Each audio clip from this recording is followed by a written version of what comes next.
Oh. Thought the camera broke. Like, oh no, it's dark. What is going on, my friends? Holy crap. Tell you what, as you start this day, and you're like, if you got the blues or you don't feel great, tell you what, there's like, hey, at least you're doing better than Alec Baldwin. This guy. This is what a fucking terrible story. Holy shit. I'll talk about that in just a bit. Gee. Wow.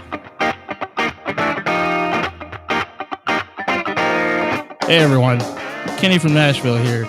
And after a long day of listening to some crappy death metal, I like to unwind with the Eric Zane Show podcast. Yeah. Here's your host, Eric Zane.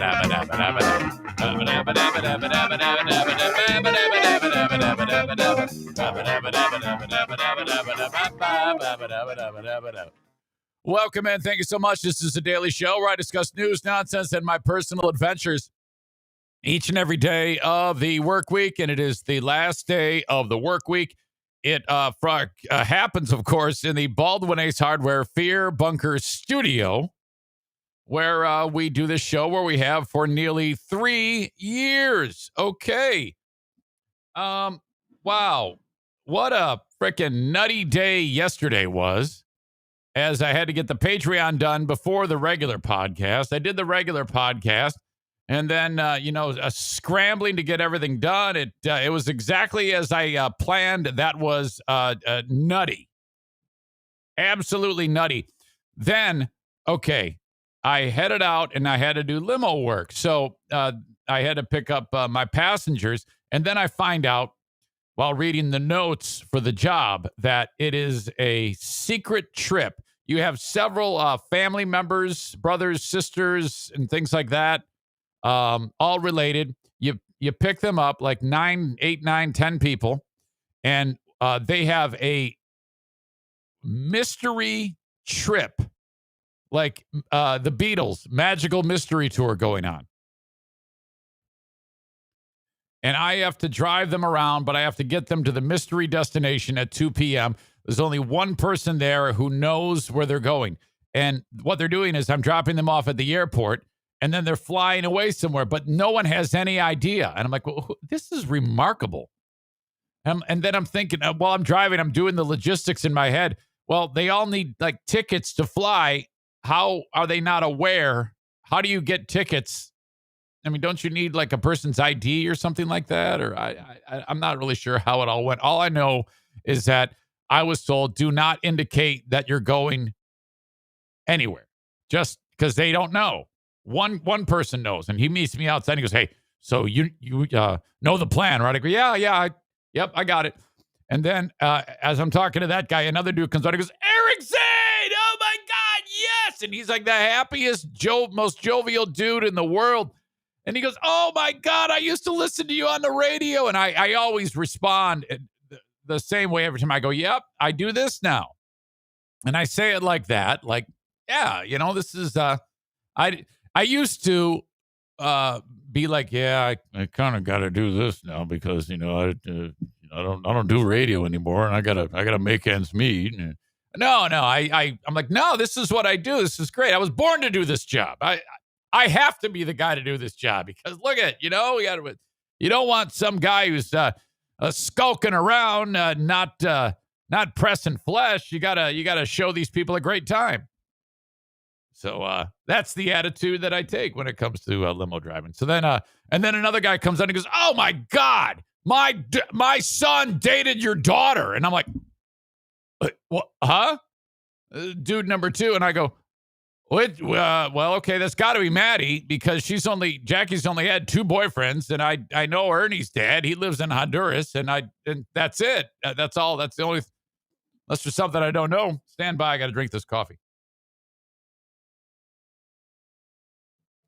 And he goes, "No, Maddie, there was some dude, and he starts describing. He says the kid's name, and I go, "Oh yeah, the athlete." And he goes, "Nope." I go, I don't know. There's been so many. Madison has been swing and a miss in the boy department, and she knows that for quite some time. I'd call her, but she's probably in bed right now. What the hell? That's what I love about the podcast.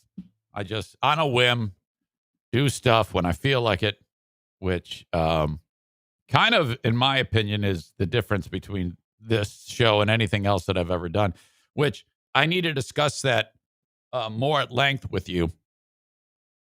You may not know it, but right now, I am extremely pissed off. I am so enraged. And you'll find out why momentarily. Princess of the Forest Madison, who frankly doesn't make a ton of appearances here on the show. She's going to think that like something terrible has happened because I'm calling this early.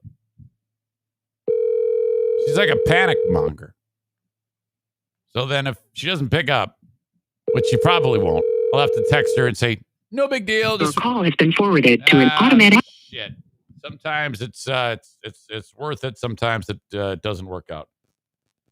Not an emergency, period. Just had to tell you something on the podcast. ... I met someone that you knew while limo driving, period. No worries. Yeah, she's like a little worry wart. I don't want to freak her out, you know. So I'm like, okay, well, and he goes, yeah, I'm the guy who owns the fence company. This dude owns a company called Straight Line Fence. And I go, oh, yeah, your son is kind of like working for you. He goes, yeah, he's really outgoing. I go, yeah, blonde hair. And he goes, no. I go, fuck. I don't remember. I don't know why I'm trying. So that was sitting there. I meet all these people, and then I start driving. Now I got to get them to the airport, the international airport. I don't know where they're going, but I'm not supposed to reveal. And I start driving the opposite way. I drive all the way out to Lake Michigan.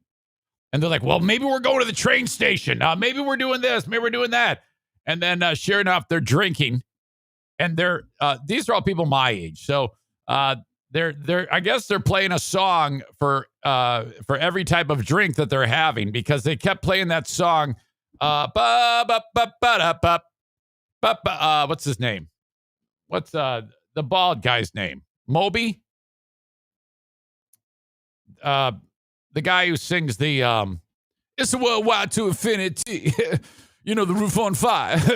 We're gonna boogie woogie oogie oogie oogie and dance and light the roof on fire. We're gonna take drinks till we fall down and light the roof on fire. Baby shake a booty, maybe take a fall, light the roof on fire. Who is that? Moby? Prince? Who the fuck? What? Hold on. Pitbull! We're going to take drinks to light the roof on fire. Yeah. Fireball. So every time they play that song, everybody, you know how Fireball packages those little bottles of I guess that would be a heavy shot or something like that. And as soon as you hear the music, the guy plays the music, everybody's they got like tons of these little bottles of booze. So we're driving around, and then every like 10 minutes you hear oh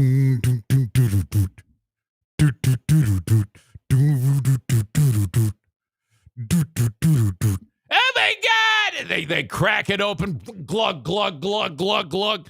By the way, me doing the motion of glug, glug, glug, glug, glug is going to result in a meme that Pellerina will make implying that I have a crank in front of my face. Jerk. So, you know, we keep hearing the song. More shots. We're going to take drinks till we fall down and light the roof on fire. And then I start making my way. Then I gotta pee. Oh, God, Eric, we gotta pee. Yeah, no problem.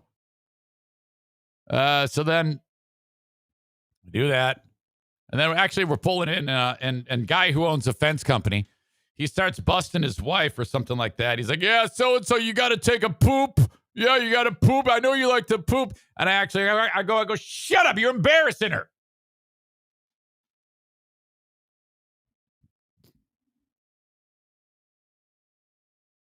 So then we pulled over, and they go. Off we go to the airport. Drop them off. Awesome. Good to go. No major surprises in that. It was just a fun group of people, and I enjoyed that. Then it was off to Horizon Hydroponics. Had to do Growers 101 with John from Horizon Hydroponics. Always cool. I found out that there is I don't know anything about growing marijuana. Okay? Nothing. But what I learned, well, I take it back. What I know from John from Horizon Hydroponics. I found out that this time of the year is when the harvest, all the pot that you grew in your backyard, you've clipped it, you've harvested it, and it's dried out. Okay, you can take the dried out material, and when you want, because if you do it by hand, you have to pull whatever the portions of the plant that you're going to smoke off by hand, and then throw out the garbage.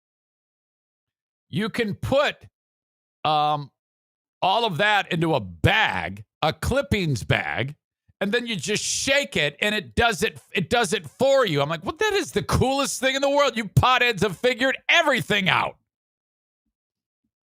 By the way, Jason Schaefer now, the clubhouse leader, with 2 horrible jokes about the death of the cinematographer on the set of the new Alec Baldwin movie as it was being made.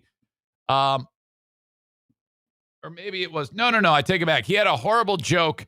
Okay, he has one horrible joke about that, and then he has a horrible joke that he sent about the girl who choked on the hot dog and died, which I'm going to get to a little later. I just stole my own thunder, but yeah, so, and it also looks like in the comments, everybody is jumping on the story. Why don't y'all just sit back and relax and let Eric tell some stories and have some fun? And then I'll get to that a little later on. You guys are all jumping ahead. That's fine, I guess. But at the same time, I am going to cover that. So relax. The fuck is wrong with you people? Are we doing the Here Be Rabbit show?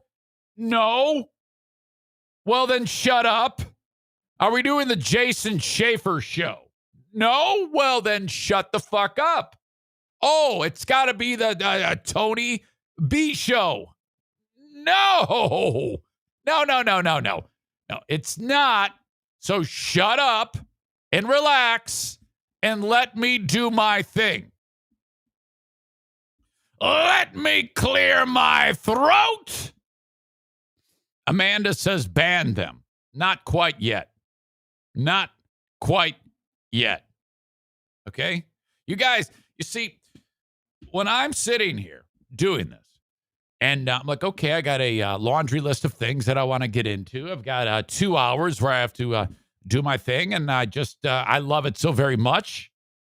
And then you guys are like, oh, no, wait a minute. Hold on. No, we got to talk about Brian Laundrie. Oh, no, wait a minute. Oh, no. We're going to talk about somebody got shot on the set of the Alec Baldwin show. The movie. Oh, my God. Somebody choked on a hot dog. Holy shit. Oh, yeah. If we do it your way, the show will last 5 minutes, and it'll suck tons of dick.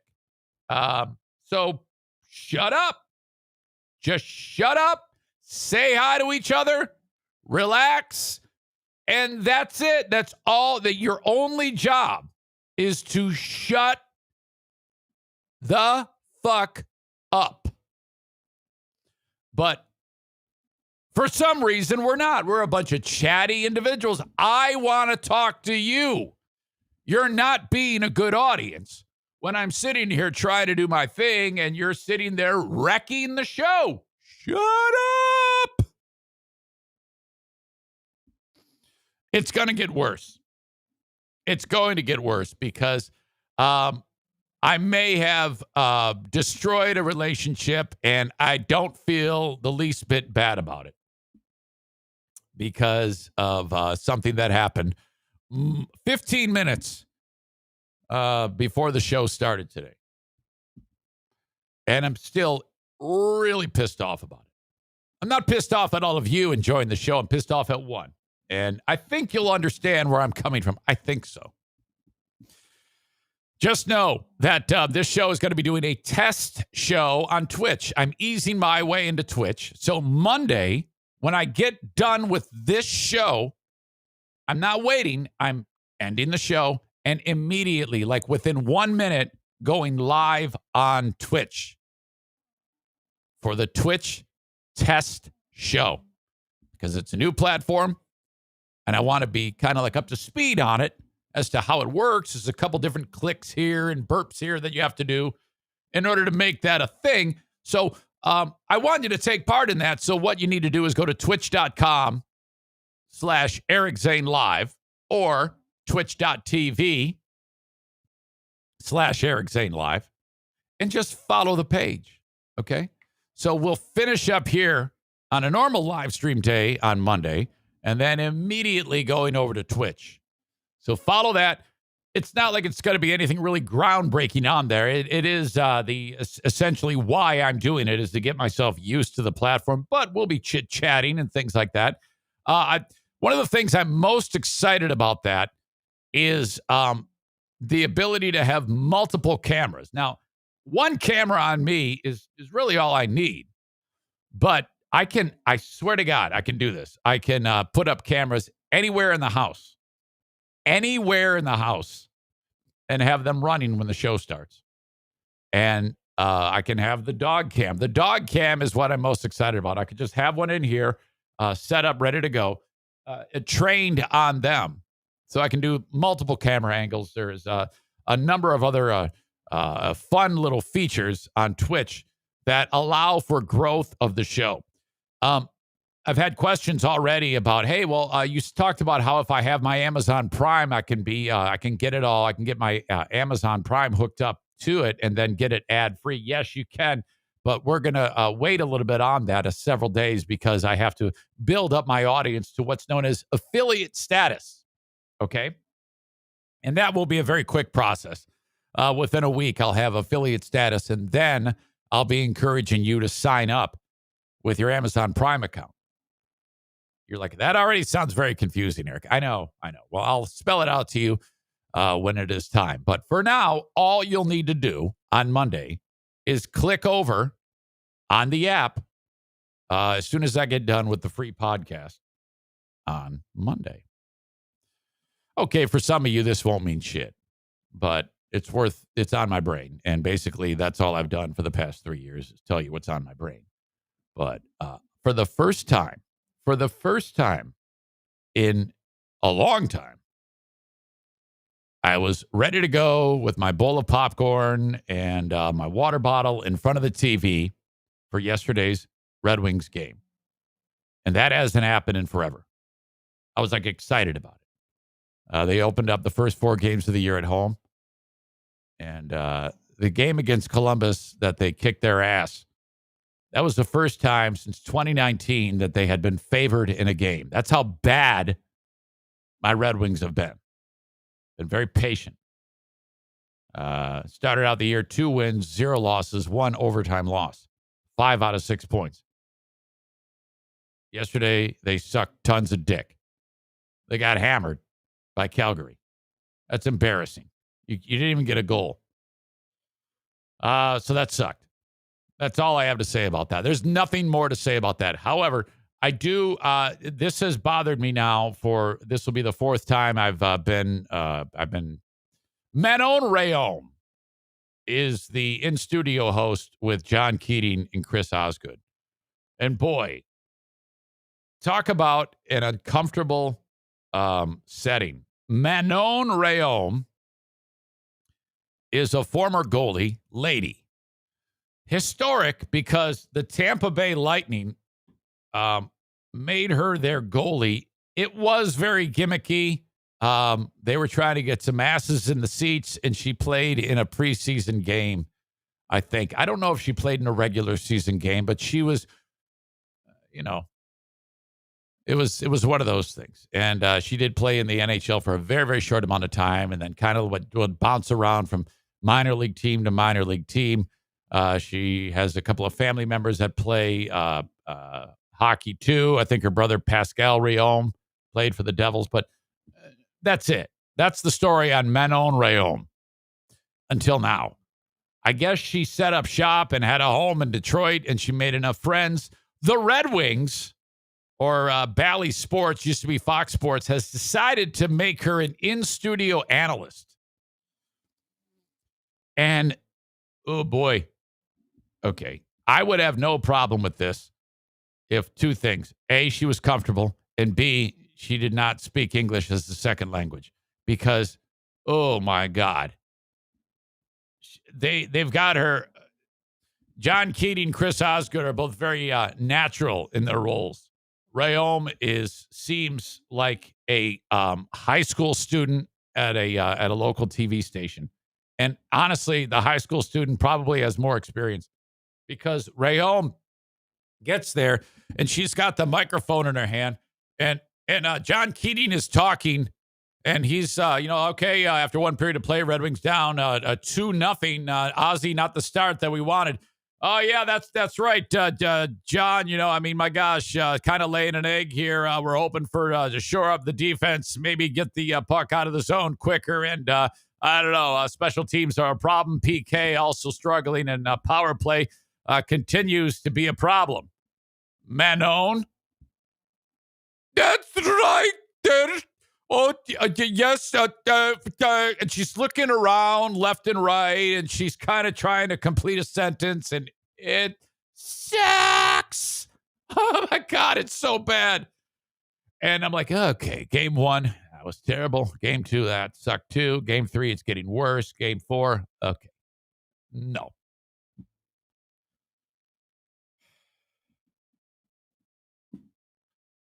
I don't know how long this is going to last. What the hell happened to Larry Murphy? I love Larry Murphy. So I'm not sure what is going on there. Tyler says, yeah, there's definitely an awkward feeling when she speaks. So, yeah, I don't, I'm a little bit, it's the darting eyes that fry my brain every time. All right.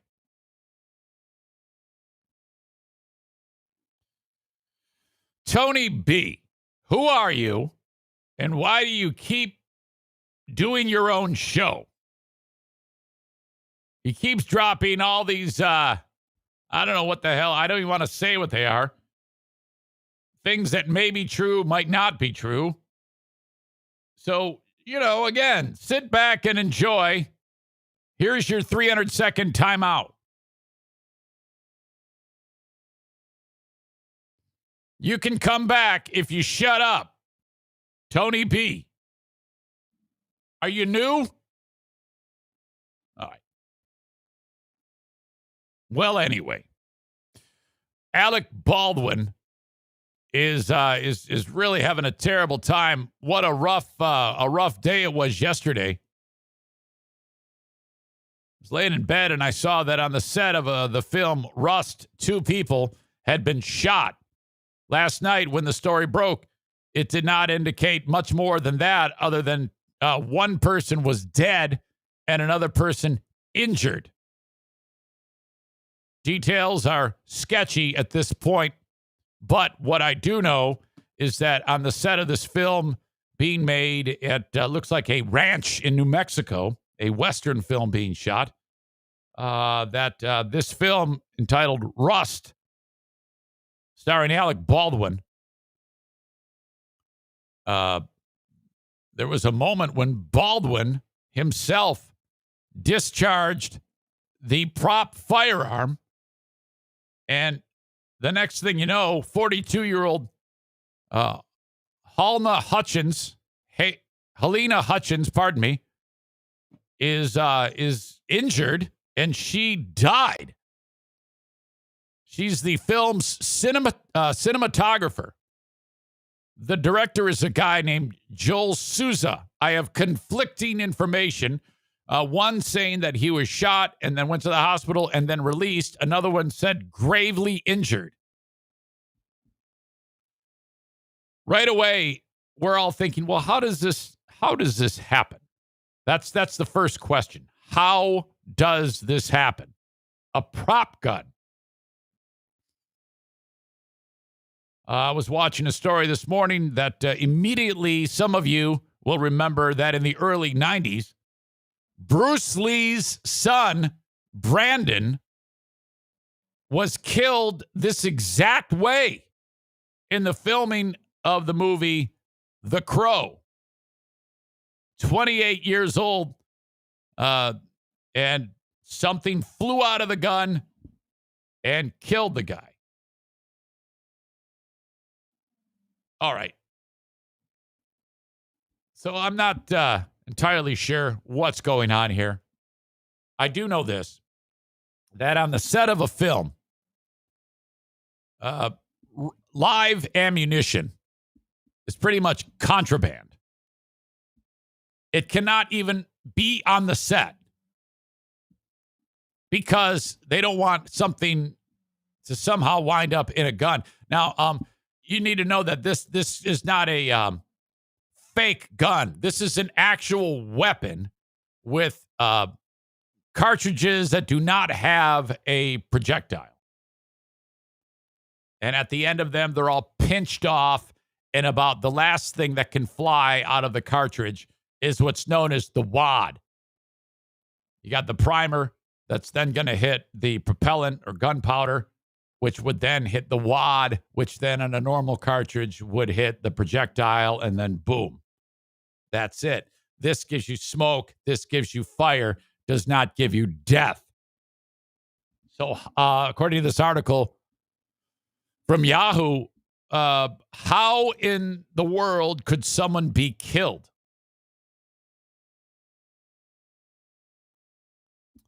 They also, in this article, say that the details of this are far from complete and the cops are investigating. But all we know is this. I saw these horrible pictures of Alec Baldwin on the phone talking to somebody, crying because he just killed somebody. As of this morning is when I found out that Baldwin was the one actually shooting the gun. I was like, wow, this just got even more crazy.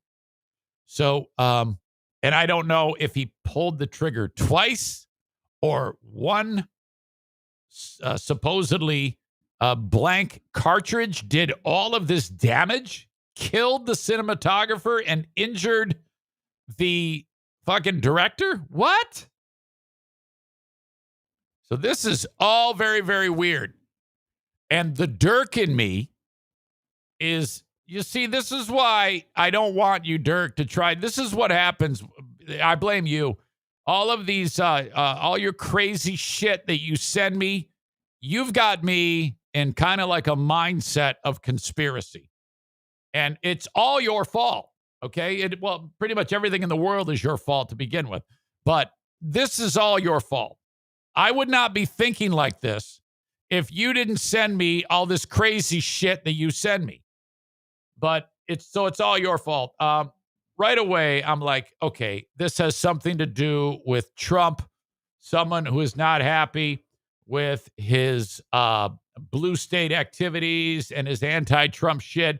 So someone actually put a real live bit of ammunition in there so that Alec Baldwin would kill somebody. That's how my brain is working right now, and I blame you. So thanks. Thanks for that. I'm the only one who's thought that. I haven't seen anybody suggest that, but that's where my brain went. That doesn't mean it's true. It's not true. It's not true at all. That's what I need to convince myself. If I'm thinking like Dirk, it's not true. Dirk tried sending me something yesterday about, oh God, I don't know. It was like, oh yeah, hey man, I got this. This is a screenshot from OSHA that a friend of mine snapped a picture of his screen and then sent it to me in a PDF that was then encrypted on the dark web, and then it went through a couple of filters, and then I downloaded it, and then I'm sending it to you. You have to look at it in a mirror, and it'll show you that we can't trust the government. I'm like, what? What? Why are you sending me that? Well, yeah, you idiot. It's just from OSHA. Like, yeah, it doesn't matter. I'm not even going to look at it. If this is nutty COVID shit and it comes from you, if it says sender, Dirk, it's what? I can't take this seriously. Son of a bitch. According to this article, it says it's important to understand that what a prop gun means in context. We've already talked about that. But they said people tend to assume it refers to non-functional weapons of the sort used in theatrical performances or toy guns that fire caps to produce smoke. And while that's true, the term also applies to real guns that are used as props. According to people that make films, they say you have to use an actual real gun. The weight of it, how it's held, all adds to realism. So they do use real guns. But according to this, it talks about how the blank cartridge works with no bullet in it. The end would be crimped. It has everything except for the projectile. Theatrically and theoretically, when you pull the trigger, you'll hear the bang. You'll get the recoil. You'll get the muzzle flash. The ejected shell will fly out with no projectile. However, it can still kill you. Why would you? I don't get it. I mean, if it can still kill you. Hollywood also uses shields in front of people that are about to have, because you're still getting a gun pointed at you. So in order to, they actually have on the sets of films, and this is an expensive movie, you would actually have all of the things that they use firearms-wise in an actual armory. And you have a professional who knows everything there is to know about weaponry, who is in charge of, okay, for this scene, all right, you have to like check out the gun. It isn't just a bunch of guns laying around and some guys just stuffing blank ammunition in there. It's all under lock and key, and it's very regulated because you don't want anything like this happening, like what happened to Brandon Lee. Yet here we are. So despite all of that, there's still one dead, one injured, Alec Baldwin crying, and Jason Schaefer making bad jokes. This article says but remember, we mentioned the muzzle flash and the superheated gas. That is still very much being expelled from the gun. And bullet or no bullet, that means anything near the end of that barrel is in danger. In fact, there's a surprisingly realistic example from the film El Camino, a Breaking Bad movie, with, what's the guy's name who played Jesse Pinkman? God, isn't that crazy? I love that guy so much. Paul Michael Glazer, Jan Michael Vincent, Eddie Pinkman. Who is that guy? He was also like in the Fast. Wasn't he in like some race car movie or something too? And we're never going to see him again until he gets like reconstructive surgery on his face so that he doesn't look like Jesse Pinkman. All right, Tyler B., your band.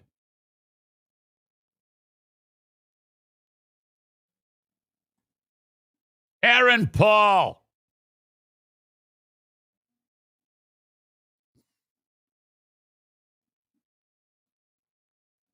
All right. So while that is all happening, when the gun is fired, in fact, in that scene, Jesse's fired a gun from inside his coat pocket, and it caused his coat to catch on fire. Actually, really happened. This says just that alone would do serious damage to someone if they were close enough to the barrel, but there's also the wadding used to hold the gunpowder in place instead of the bullet. That gets expelled when you pull the trigger. And while it's just paper or wax, if you're close enough, it can do serious damage, such as what happened in the death of actor John Eric Hexum in 1984. This dummy, during a long delay in filming and as a joke, loaded the revolver with a blank, spun the cylinder as if playing Russian roulette, put it to his head, unaware that this was extremely dangerous. The blank's wad impacted his head. It wasn't strong enough to penetrate his body, but the impact fractured his skull and sent bone fragments into his brain. He died 6 days later. My God. And then it says tragedy can also strike if the prop gun is improperly loaded, which is what happened to Brandon Lee. And then that one, a cartridge with a projectile tip had unknowingly become stuck. Boy, that is weird. There was a lot of Dirk theories involved in that one, too. And then when a blank round was loaded and fired, it pushed the live round out, fatally wounding him. He died. I can't picture this. How can this be? It sounds like such a horribly negligent thing to do. As for the questions of criminal responsibility, that's for law enforcement up to investigate. We shall see. But my God, this is screwed up. Terrible. Again, I woke up this morning. It's like I had no idea that Alec Baldwin was involved. Holy crap. Meanwhile, Brian Laundrie, it was kind of like news that we kind of already knew. The remains that were found at that nature reserve or whatever were, in fact, Brian Laundrie. What's next? Kenny was right yesterday when he said that area he had heard was underwater for a lot of time. And so this guy's remains were under there. And so what was there was an absolute mess. They used dental records to find out who the guy was. The attorney, who I don't trust this guy, Steve Bertolino, the attorney for the Laundrie family, said Chris and Roberta, the mom and dad, were informed that the remains found yesterday in the reserve are indeed Brian's. We have no further comment at this time, and we ask that you respect the Laundrie's privacy at this time. They're talking about the notebook. The fact that the family, it's open for anybody. And the family walks in there right away, goes to the spot, and finds this freaking notebook. The aunt of Gabby Petito remains skeptical, as a lot of people do. I think it just seems to me like this family, the mom and dad, they've been so quiet about it. Very strange. The aunt says, as yesterday came about, it really pissed me off. I'm just floored by all of a sudden, within 24 hours after the public is allowed back into the park, that they find stuff. I'm sorry, I don't believe it. A lot of people don't. With Laundrie dead, we may never know what happened out in Utah and Wyoming between Petito and Laundrie, once engaged to be married, or what could have led to the murder of her. So that's that. We shall see. Yeah, I think that the mom and dad, I think they need to take a good hard look at them. So many questions. Just the fact that they never spoke. They never said a word to anybody. All right. Let's get to this. First of all, let me tell you how this goes in my brain. From time to time, on this show, you will get moments where I'm like, well, let's just try this. Let's just do something different. And that, to me, is one of the fun things that happen on this show. And sometimes it hits, sometimes it misses. Perfect example would be if I place a phone call to, let's say, Madison, and it goes to voicemail, or some business owner or somebody in the news. That's my thinking. I like to kind of do it that way just because it's fun and different, and it's a podcast, and I pretty much can do whatever the hell I want. So that's good. And I hope that is not lost on you. That's something that I probably wouldn't attempt nearly as much with, nor would I have the flexibility if I was doing a radio show. And you know me, I let it fly. I try to be as honest as possible. So yesterday, I thought it was great fun to do something different with an interview that wasn't very well received with the world famous Cardiff Electric, the most popular podcast on the internet today. And most people did not like it. And I oh my God, we had serious blowback. Everybody was bitching about it. And I was like, oh, shut up. You know what the fuck you're talking about. He's a legend. Come on. And that was the gag. It was just a joke. And most of you were saying terrible things, which is totally cool. I don't mind that. I was beating you up about it. It was all a troll. The whole thing was. And I did that simply because it sounds like something fun to do and it's different and whatever. Let's just try it. So would I do it again? Well, I don't know. I mean, prior to today, I would probably do it just to be a dumbass and to drive you guys crazy from time to time. Because everybody, if I can pull something out of you as an audience, whether it be, oh my God, he's making me feel so warm and fuzzy. Oh my God, I'm going to kick his ass. That's one thing. And I got that. So in my opinion, the bit was a success. Now, I will honestly tell you that I got 2 bits of positive reaction. Cole in Colorado Springs thought it was hilarious, and Patriot Nick thought it was hilarious. And that's it. That's where it ends. Everybody else hated it. They didn't get it, and it laid flat. So, in my opinion, successful bit because people were talking about it. If it ended there, it would probably just fade. But then you get this. Occasionally, Bleeding Heart Brian gets so wound up and worked up, and he thinks that he's some kind of like personal pipeline to me, and he thinks that he has some he's the kind of guy who'll come up, and no matter what is going on, what could possibly result from it, he's going to let you know. And what he's failing to understand is, you know, you're as bad as everybody else that I make fun of when they get serious with me and let me know what's on their mind in all seriousness. And you see, that's taking what I do, which is just screwing around here every single day and trying to have some fun, which is what I was doing yesterday, and you make it more real. So with that being said, let me read to you how serious this fucking guy got. Even the people that didn't like this bit had fun with it. Dirk was posting memes about it, making fun of me on Zaniacs United. I was having fun at audience members' expense and saying Cardiff Electric was brought to you today by TC Paintball. And Rick writes, no, it wasn't. I fucking hated that bit. That's all good. I don't have a problem with any of that. None. This is what I have a problem with. Brian wrote this. Subject line, don't be a pussy, you say.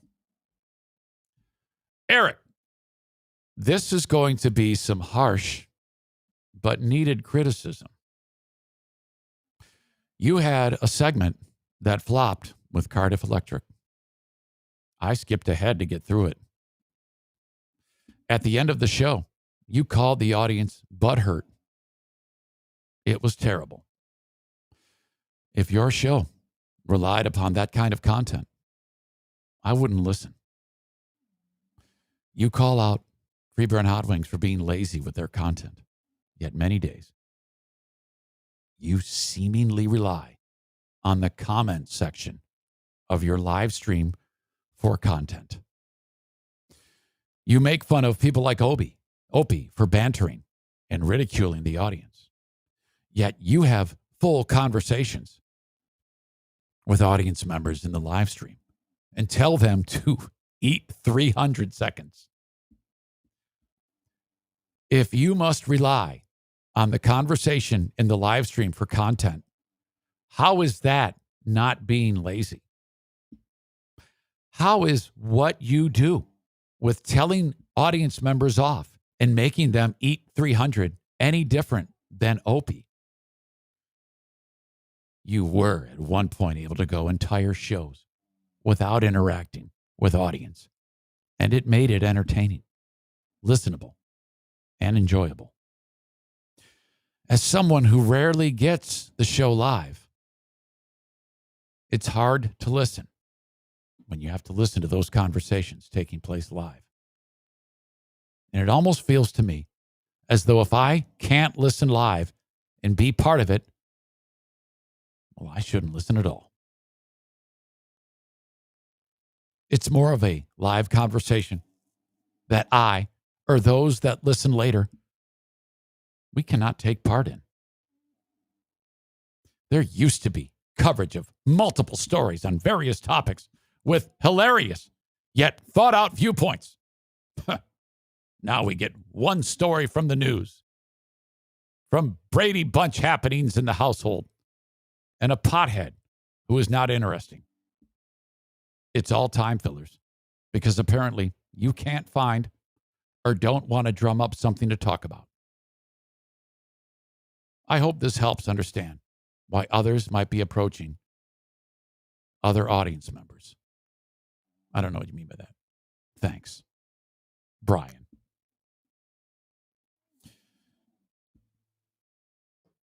So I wrote back. First of all, what do y'all think about that?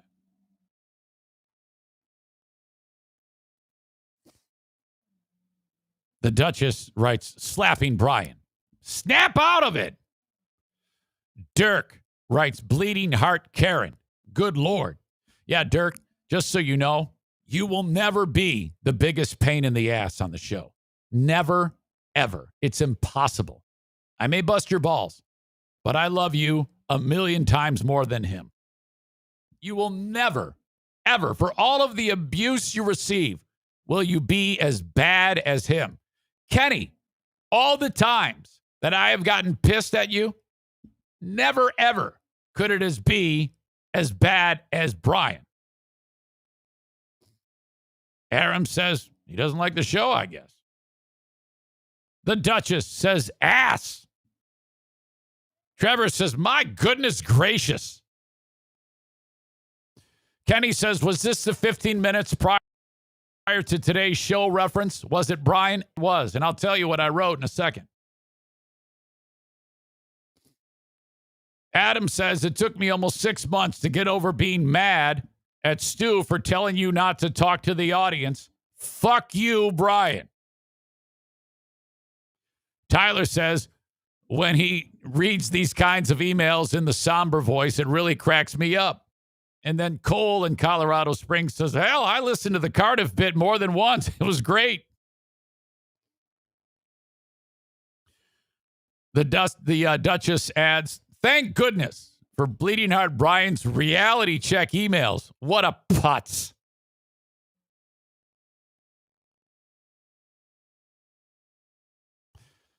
Dirk says, regarding Cardiff, you became the Nickelback of podcasts. And then the Duchess says, Patriot Nick was in on the Cardiff prank. You don't know if that was Nick or not, do you? We don't know that. Dirk says, I saw right through the ruse. You were grinning while asking leading questions. It was just bad.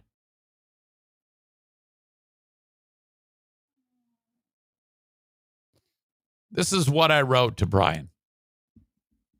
Well, no offense, but I do this show because it's fun and it's all I have. I enjoy now interacting when the comments are fun or something I can play off of, like the ones I just read that were ripping you a new asshole. You see, that adds to the context. They're weighing in on something that is the subject. In this case, you and how much of an asshole you are. I add, those moments are different than what you are describing. Not exactly the same. I have the ability to discern what I want to voice and such. As for your opinions, they're just that. I could take it or leave it. Your opinion matters the same as an opinion that likes certain content that you don't like. Some people liked it. A lot of people didn't. That's it. No big deal. I wanted to try something different. It was the one time I did it with an untested bit of content. Some would argue that makes me different. In a nutshell, I do what I want on my show because I find it fun. Don't like it? Nothing I can do about that. I don't do this simply to kiss individual people's ass. So if you're hell-bent on putting me in my place, there's the door. Congrats. You've pissed me off, and I'll be happy to read your overly sensitive bullshit. Enjoy the day, but fuck off. And that's all I have to say about that. All right. I would say every single one of you get it. Trevor says Eric reading the chat is like when radio shows read incoming text messages. Thank you, Trevor. And Kevin says he needs to get over himself. Melissa says, go fuck yourself. Passing the tissues, Kate says, here you go, Brian. Patriot Nick says, Bleeding Heart Brian is a piece of shit. Wow, changed my mind. Aram says the comments are better than having other people on the show. You see, Brian, as helpful as you've been in the past, they get it. That's helpful. They're adding to the narrative. And today's narrative is, you're a putz. Thank you for giving me 10 to 15 minutes of content with this beautiful audience who wants nothing more than to just hang out and have a good time. So there you go. Star on the forehead. Good job. Jason Schaefer writes, can we just move on to the hot dog story? Yeah. Brian should ban prop guns like Elmer Fudd. Al says Monday will be his apology email. The Duchess says Brian is like chum in the waters to all of us Zaniac sharks. You got to understand, doing the podcast, this is what I have to do. I have to do it live, and I have the diehards who are here every day to get it live. Okay? You have to find the sweet spot, Brian, as much as I'm pissed off at you right now, and I'll be expecting my apology letter. I have learned in the 3 years that I've been doing this, it's extremely important to be somewhat accessible to these people. All right? That's why I tell them to go to Twitch. Twitch is relying on a live audience. You see how that works? So I do need to read some of those comments. At the same time, it needs to be entertaining for the pre-recorded show that is available afterwards. And I would like to think that most of the time, I'm doing it. So thank you for telling me how to do my job. Great. Perfect. All right. So again, if you have an opinion, that's perfect. Like Garrett, he says, I always skip the conversations with Huge and Kyle. Yawn, I don't like it. Okay. All right. Again, I can't make everybody happy. This one says, I can only hope Bleeding Heart Brian sends a response. He has. But I'm going to save it for the Patreon. Patreon.com/Eric Zane. I will read Dick Face's Dick Face response. I don't even know what it says. I don't want to even look at it right now because it'll distract me. Patreon.com/Eric Zane. For the hours that I put into this every day, and I put on the free podcast 10, maybe 11 hours a week of content on the free podcast. If I burn through 20 minutes of an interview with Kyle, who is a sponsor and is funny, and I like him, and I burn through 20 minutes with whoever, if you're not about it, just, check out and come back. That's cool. You don't need to write me a book putting me in my place. Well, actually, you could, because then you'll become content and a selling point for my Patreon. I will read you asshole Brian's follow-up email on the Patreon. Patreon.com/Eric Zane. Eric Zane is all one word. The Open and the live stream brought to you by Horizon Hydroponics, Horizen, hydroponics.com. That surgeon-like precision, what do you call it? Autopsy that I just conducted on Brian, sponsored by Horizon Hydroponics. I don't know why it took me so long to say that. So if you're growing anything indoors, this is who you need. Anywhere in the USA, you can reach out to them online.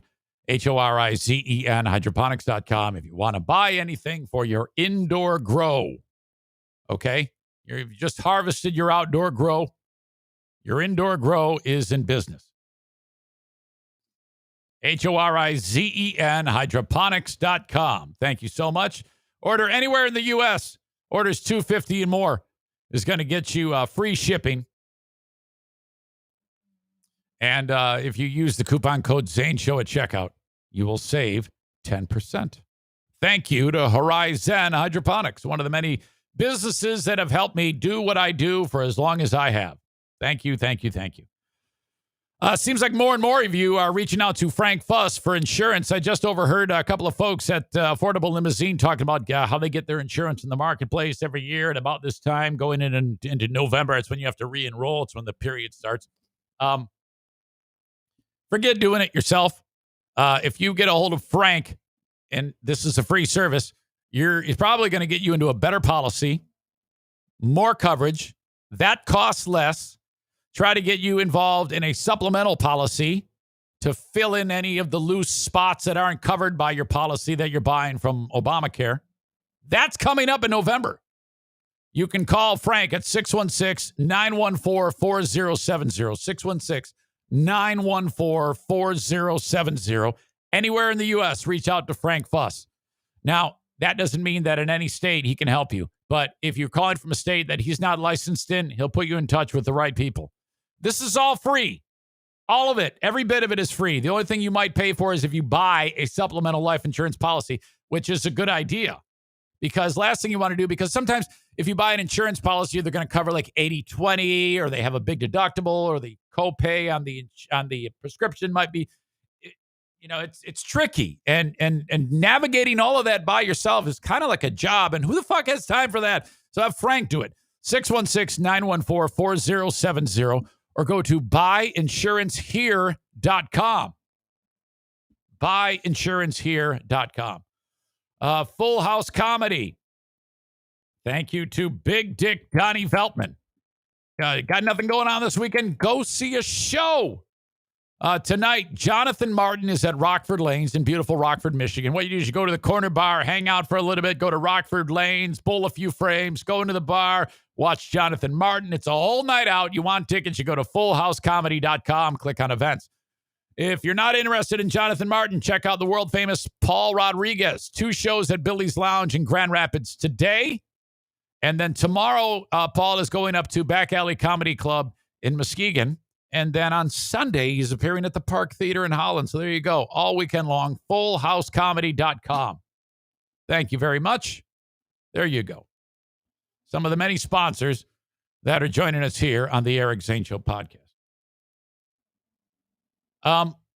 Everybody's got an opinion. And like I just saw Garrett Cornell say, yeah, I don't like it when Eric brings in the dude from Dumpster Divers, Kyle. And I don't like it when he brings in Huge. And I'm like, yeah, I understand you have an opinion, but you know what matters the most? I like it when I bring in Huge. So, Bill, welcome back to the Eric Zane Show podcast. Hey, who's the asswipe that doesn't like me? His name's Garrett. He just made a comment. He goes, I don't like it when Eric talks to Bill. Bill, what do you think of that? He can stick it up his ass. That makes me happy because, Bill, you rarely swear. Well, because first off, a random guy, I've never met a Garrett I liked, okay? I've never met a Garrett I liked. Never. In my life, I'm 60. I look like I'm 40. I've never met a Garrett I liked. And, okay, for him to say that he doesn't want me to come on, Does he want you to do tricks with your one-eyed cat? What does he want instead of this? I don't know. I don't know what these people want. I mean, Well, you it's know a kind. why? There's something, Eric, and it happens with you, and you've been in this business a long time.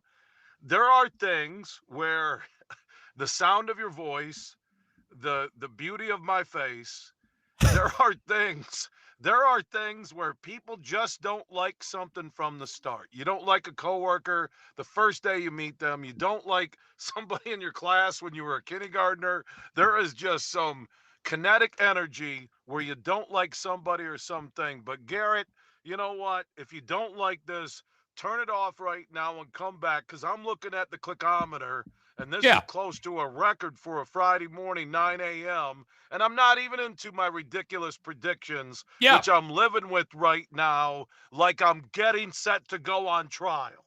All right. I'll get to that in a second. But just so we all know, Sam writes, Zane actually makes me like huge. And Kate in New Jersey, she loves you. Kyle is saying hello. So, there's plenty of good to go with just one little slice of bad. And that just means that, Garrett, get the hell out of here. There you go.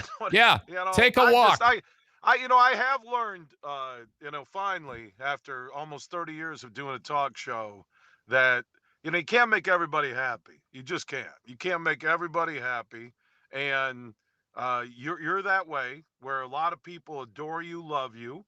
And there's a lot of people that don't like you. But like I've told everybody, that if you know me, you won't hate me as much. You may not totally like me. Yeah. But if I got to meet you after you were done with the Chuckle Bunch over there at GRD, and you are so true to the core. You're Thank you, an Ben. entertainer. You're great on air. You're so good to your family.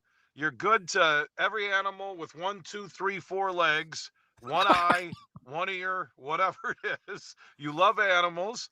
And also, you feel real cocky right now, gloating over our bet, but I can take it because I'm a man. Okay, and that's I'm going to get to that right after this question. What is on your clothing? Is that stained, or is that the way it was made? Oh, this is the Huge Show thing. It was made by the Addicts people. It's not stained. Oh, it looks like you dumped a cup of coffee on it. Hey, I'd like to, before we get going on my picks, I'd like to announce my new, I dumped a bunch of shit on my clothesline that will be available downtown at the secondhand store. Okay. I've left you alone in terms of the show. I've been mocking you with each. You've left me alone like just a stew, like some bad stew you're cooking at your militia cabin up in Gaylord. Yep. And I think the Cincinnati game, that's the one that was stone. Out of all these games, that's the one was stone cold the worst, correct? The Cincinnati game made me lose hope. It did. The Cincinnati, even through 0-5, I'm saying, they were 2 field goals from being 2-3, and they're on pace to make our bet interesting at the end of the year, whether I won it or lost it. And they were even on pace to, all right, I said 9-8. There's an extra game, 17 games this year. But the Cincinnati game showed me that losing is contagious, that all of us as Lions fans, our entire lives, like that game has ruined my whole week. The Lions games have ruined weeks, have taken days and years off my life, because I don't care who the coach is. I don't care who the quarterback is. I don't care who the players are, who's in the front office. The Lions find a way to lose more than any team. I'm talking college, pro, you name it, minor leagues. They find a way to lose and blow it. And now the losing's contagious. So now you're getting Dan Campbell has gone from crying to calling out players. Anthony Lynn, the offensive coordinator, calling out offense. Now you're going to get the split. Yeah. They are going to, I wanted to go 100-0 that Stafford would beat the Lions. And don't get me going on Stafford. Oh, I'm not going to do a press conference. I'm not going to do a press conference with Detroit, but I love the people. So he's basically was saying he doesn't like the media, but he appreciates the fans who support. Oh, he doesn't like you. He doesn't like you. Wouldn't that have been great? And now let's go to NFL Network's coverage of the Matt Stafford press conference. Yeah, before I get going, I just want to say, Huge is a big douchebag. Yeah, yeah. Now, if you had to pick, if you were a general manager of a football team and you had the makings of a great football team and it looked good, you had all your pieces, and all you needed was a quarterback, and the last two to pick were Jared Goff and Matt Stafford, who would you pick to lead your team? At this current time, with the way he has played, I will say Matt Stafford. Now, Jared Goff, okay, I know.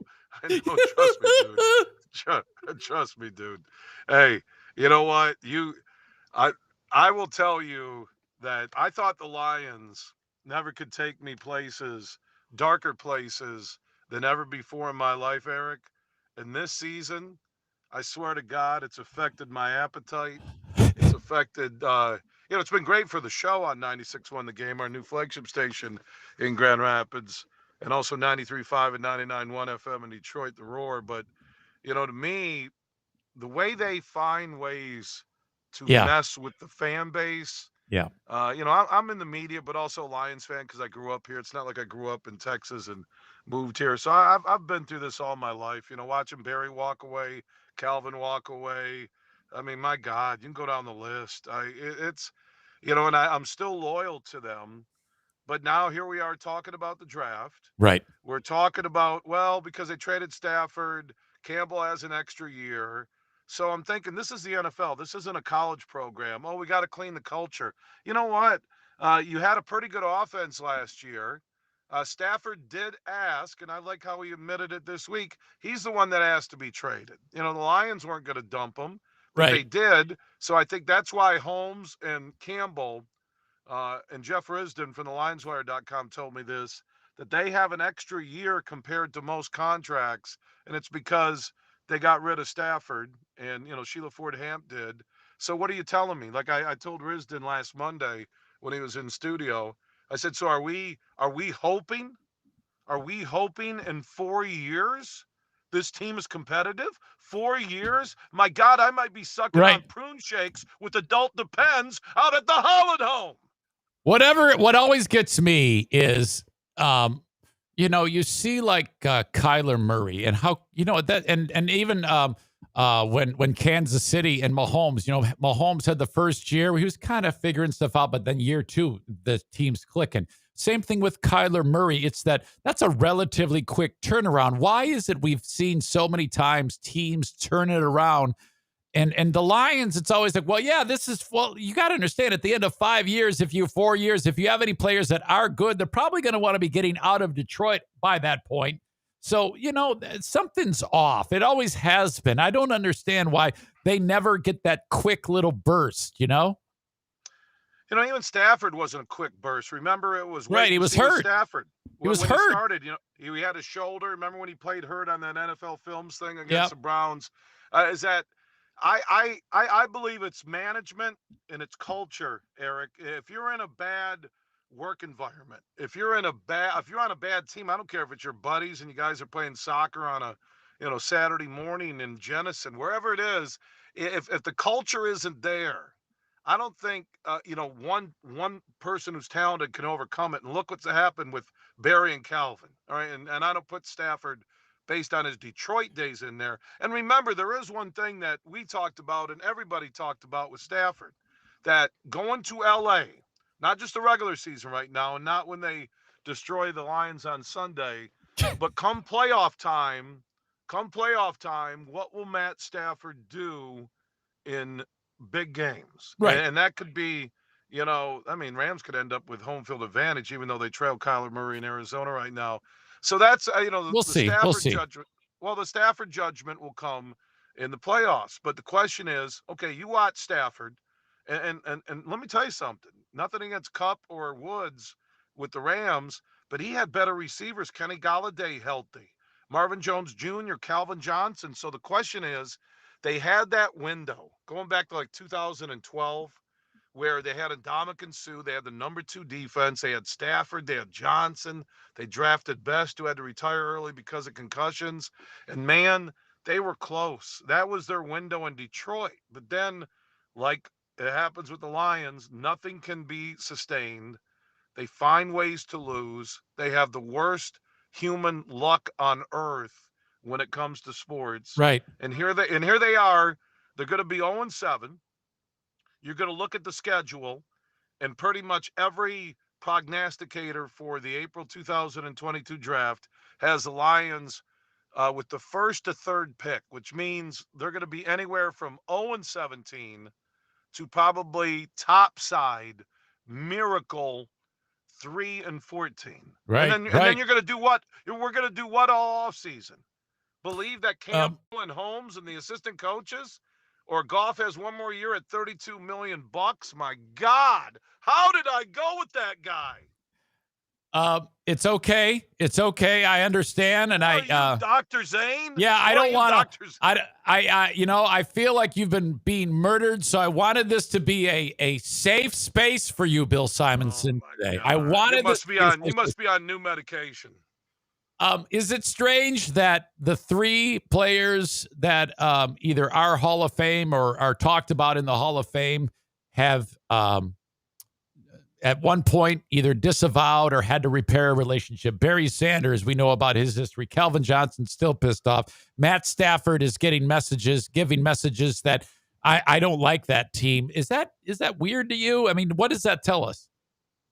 It really backs up what I just said the last 5 minutes, that the culture of this team, the expectations of this team, sometimes people will pile on the Fords and say it's on them. And I'm like, well, gosh, I mean, this team had Sue, Stafford, and Calvin Johnson together.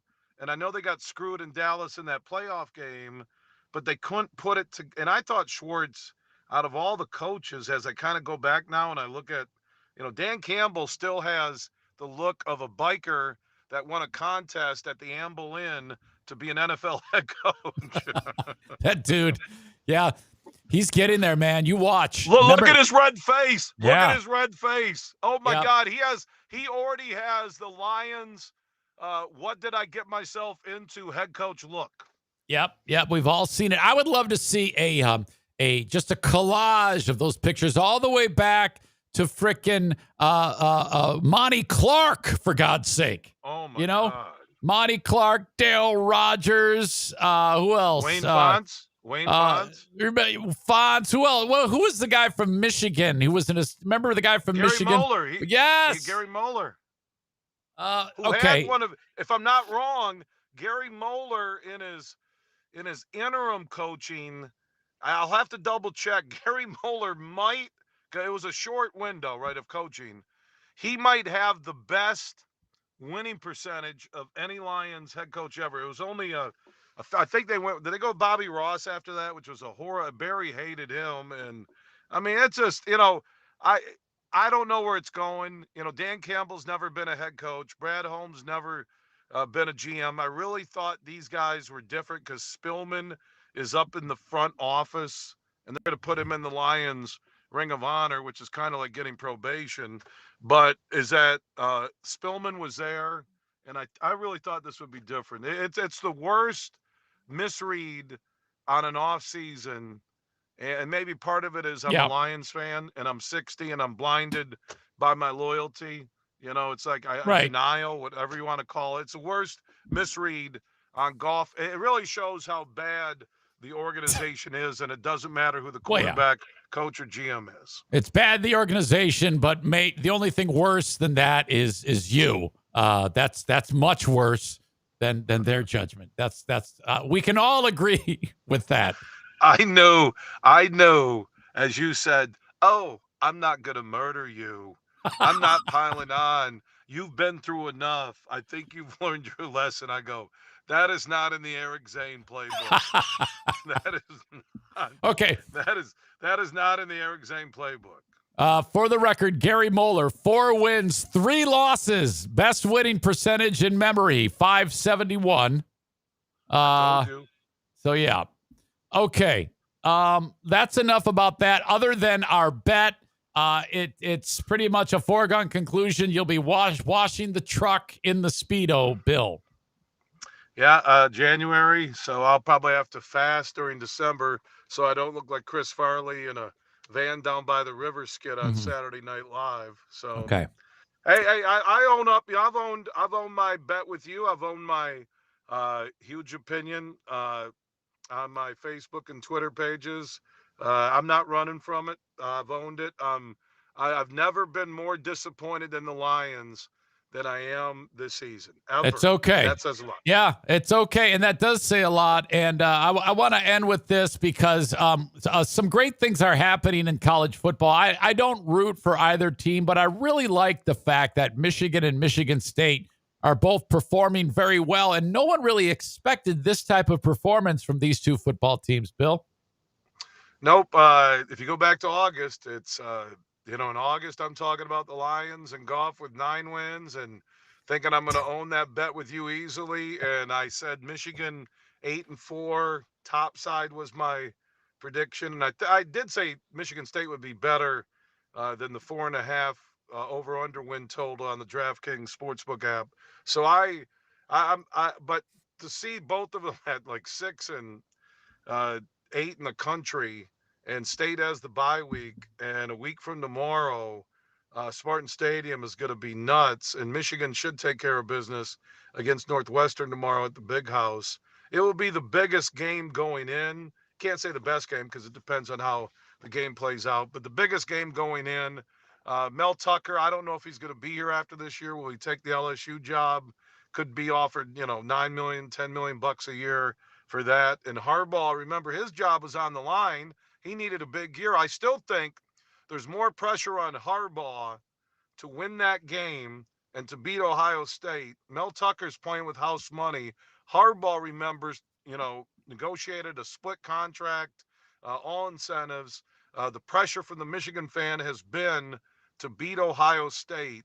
But considering what's on the line when both should be undefeated, I think all the pressure is on Michigan and It is. Harbaugh in that game. Yeah, and just the simple fact that he hasn't really beaten a good opponent on the road, a top 25 opponent. I think, if I'm understanding this correctly, it's very one-sided in his years with Michigan. He's been horrible on the road against top 25 opponents. I think the only one would have been when Minnesota last year in the pandemic year was ranked, but then they were unranked after that game and didn't have a good year. Wow. That would be, and then and the Nebraska, Wisconsin wins are solid for Michigan this year, but they look bigger in August, just like the Washington game did.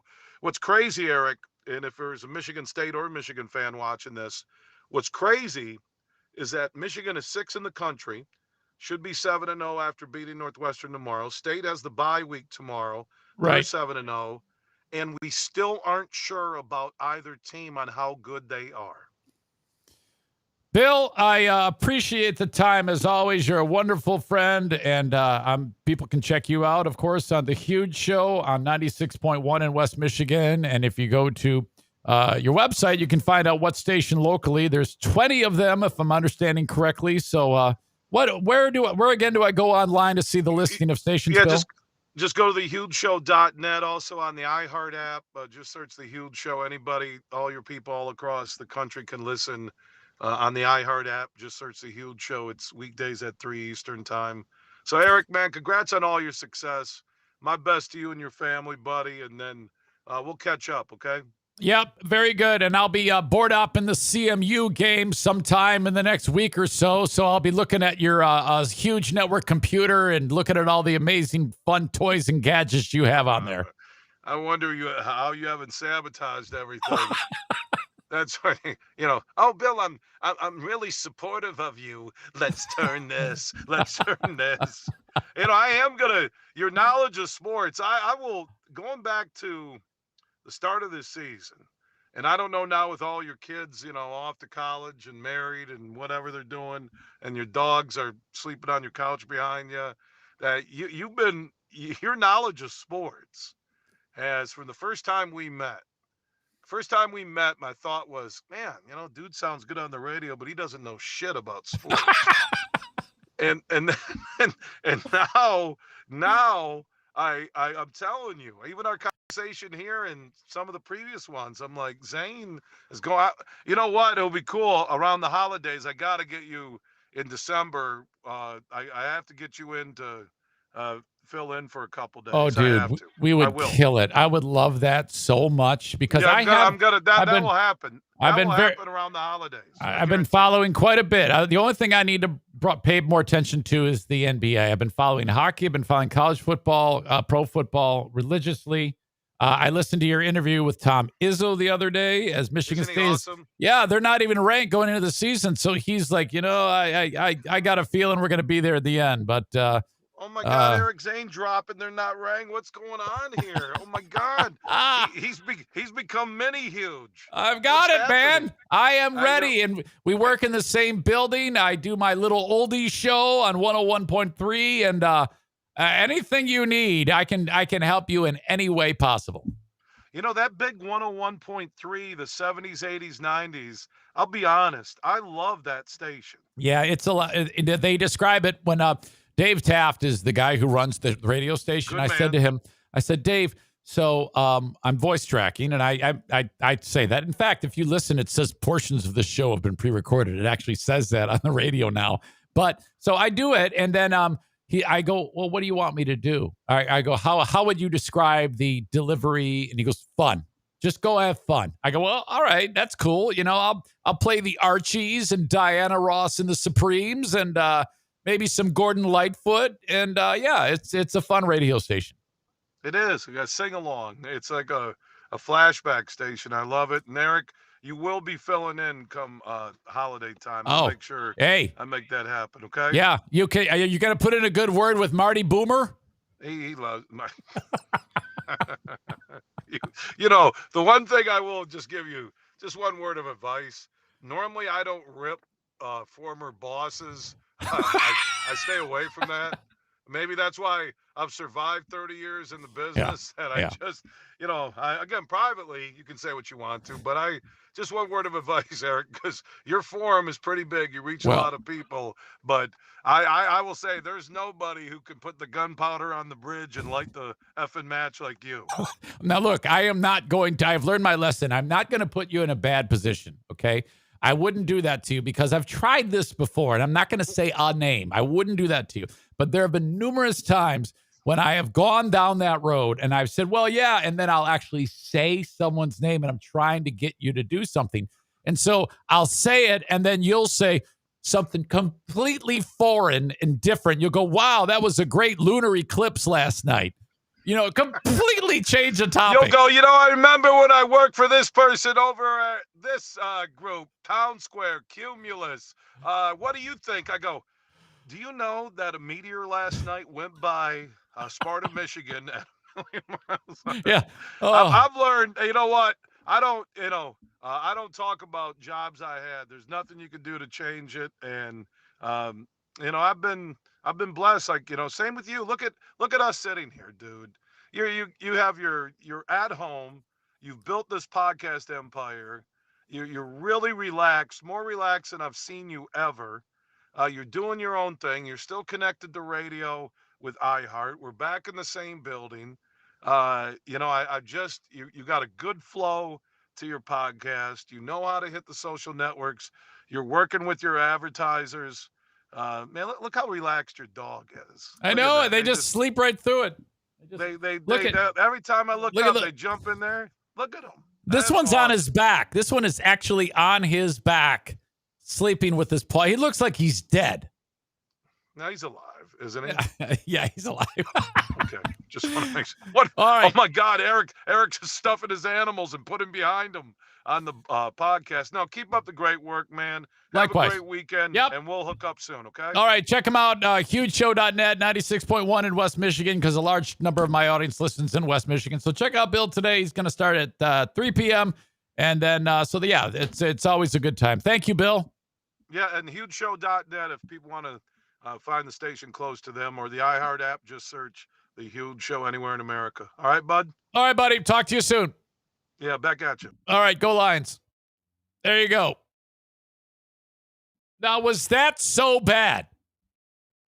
How could you possibly listen to that and be like, ha, I don't like this.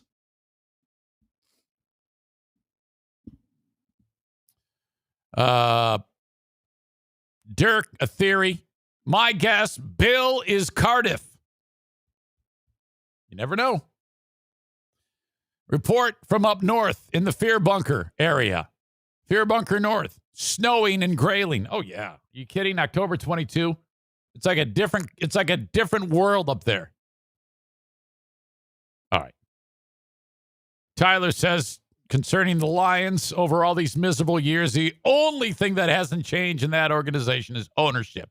There's your problem. Hard to argue with that. Or it's either that or a curse.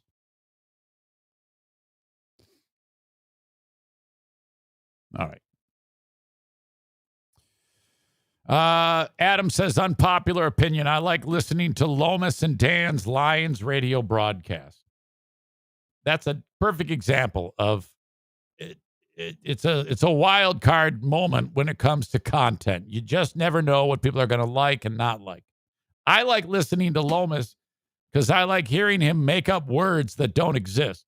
And okay, you'll never listen to a Lions broadcast again.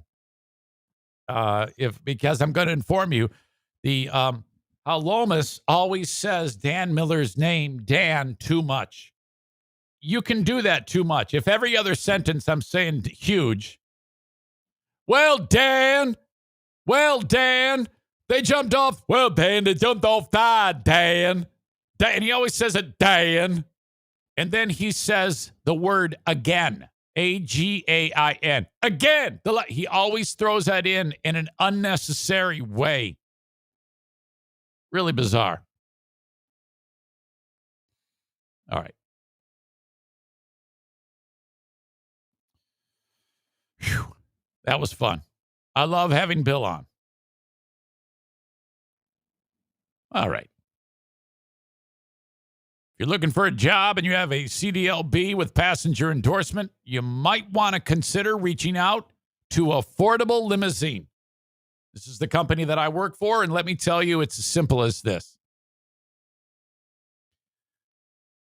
I get a text that says, are you available in 5 days, Friday night, 7 p.m. to midnight? Pick up in Grand Rapids. Yes or no? No. Thank you for getting back to me. Or I could write, yes, I'll take that job. Great, I'll send you the order. Order shows up on your inbox. All right, you got to pick up 7 p.m. at this place.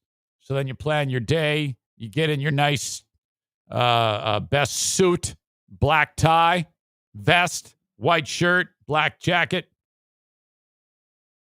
Go to the garage. Pick up your shuttle, your bus, your trolley, your limousine, whatever it may be. Pick up the people from wherever. Hello, I'm Jason. I'll be driving you around. Welcome. Come on in. By the way, don't ever ask them their name, Jason. You don't do that. Don't ask them their name. Just say, hello, I'm Jason. I'll be taking you around town. I can't wait for you to get into my bus. Come on in. And always smile. Don't stop smiling. Okay? Some of the drivers wear these hats. Fucking hate the hat. Screw the hat. No. That's optional. You don't have to wear the hat, but some of them wear it. It's like, what are you doing? You got to fucking, no. Lose the hat. Some of them put the hat and then there's a little spot for $1. They put like $1 in it to kind of like grease the skids that they're working for tips.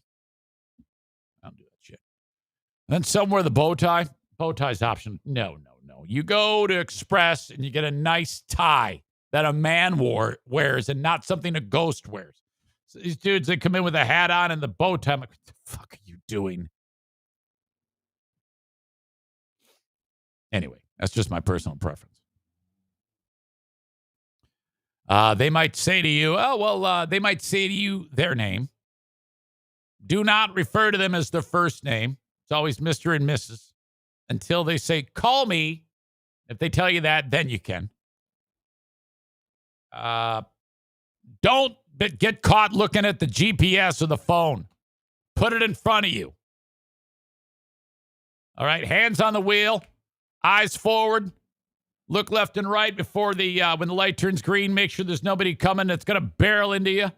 These are all tricks of the trade. And smile. Keep smiling. Anyway, this is a great place to work. If you have a CDLB with passenger endorsements, that's an expertise level that earns you a certain amount of money. That's great, and you probably do very well. But how about you earn that plus the tips, which, effectively doubles, sometimes triples your hourly wage. Drivers that I know of that have a CDLB with passenger endorsement, they're sitting on at the end of the night after they get their tip, $35, $40 an hour. That's freaking gold. And it's usually cash in hand. Okay. So what do you do with that? Psst, you don't tell anyone. Zero tax. That's a secret from your old pal, Eric Zane. Nobody knows. Oh my God. Now, technically, you're supposed to report that to Uncle Sam, but you do what you want to do. I know what I do. All right. Bus careers, buscareers.com. All right. Let's bring in the legendary Rick Steinebach from TC Paintball. Because I want to. Rick, how are you? What's happening? I was a few minutes behind on the podcast, apparently.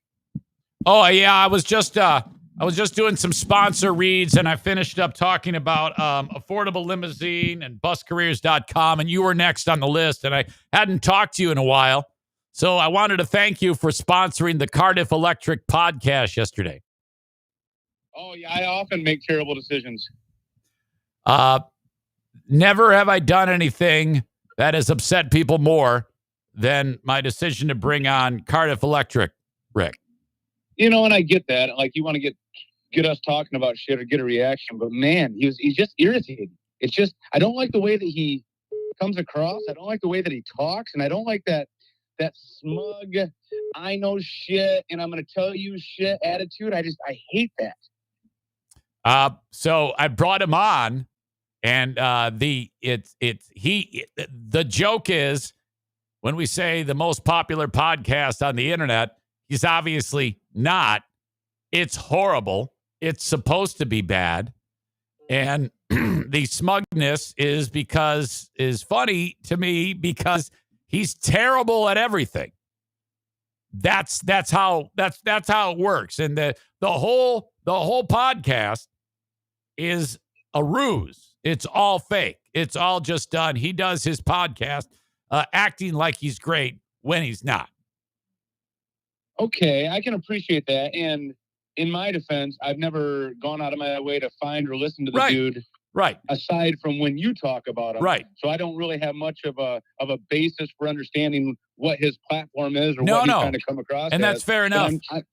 But I'm just saying, just the dude talking. Like, if you're going to have a tongue-in-cheek podcast, you at least want it to be kind of pleasurable to listen to, where you're kind of getting something out of it, where it's a voice that you are gravitated to or something. But man, I feel like it's just so abrasive. Like, that's one of the few times that I want to close the app and walk away. Like, I don't want to listen anymore, Just so you know, that wonderful, concise description of how it makes you feel, that is the comedy. The comedy is supposed to be how that horribleness makes people like you do what you do. And okay, but so, isn't the goal when you have a podcast is to get more listeners? Is that the goal? Well, I guess my point is, if you just think about it, the point is to make the audience the star, not the person doing the content. The audience, right? But you got to have an audience for that to work. No, and so you clearly echoing what everybody else feels, most of the people feel, is I'm the voice of the people. Correct. You're humorous in your description of how the visceral reaction the bit has pulled out of you. That's kind of the point. But and so by introducing it to you and everybody giving giving me shit and having a heart attack and saying it sucks tons of dick is how it's supposed to be.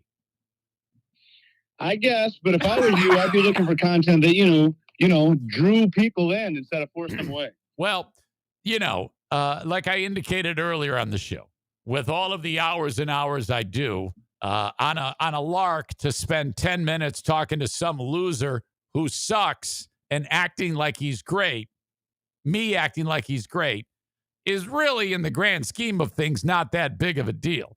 But wow, holy shit, the blowback was intense. Yeah, he's polarizing, huh? But that'd be like one of the reasons why I wanted to bring you in here. We are doing coming up, I think it's the 21st of November, right? Is that what we said? Yeah, I think it's the Monday, or no, it's the Sunday before Thanksgiving, right? Yeah. That would in fact be Sunday, the 21st of November.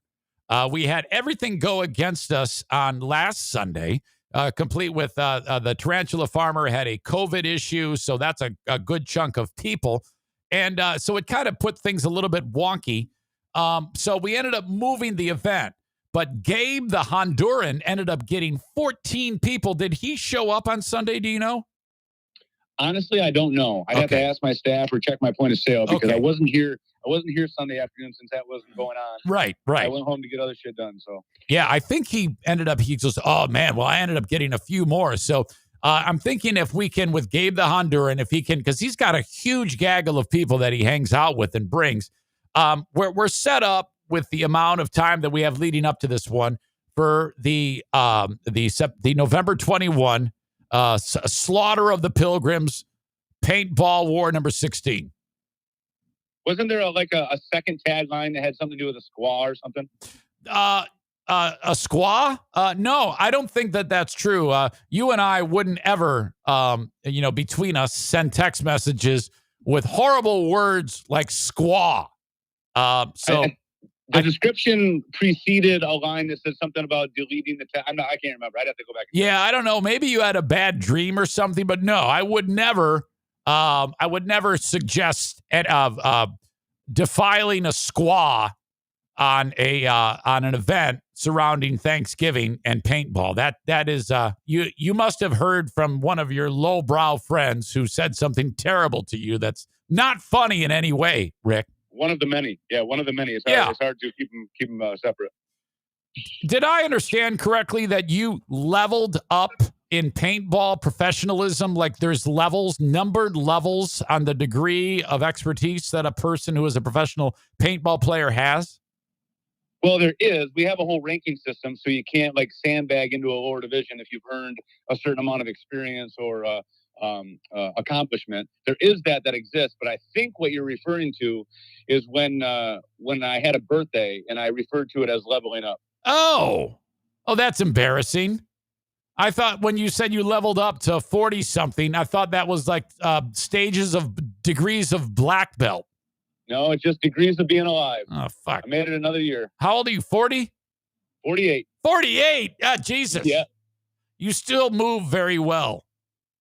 Tell that to my knees, man. My knees are killing me lately. Yeah, that's tough. I've been there. All right. Yep. Well, okay. So if anybody wants, I want to take this opportunity. Again, thank you for being a sponsor.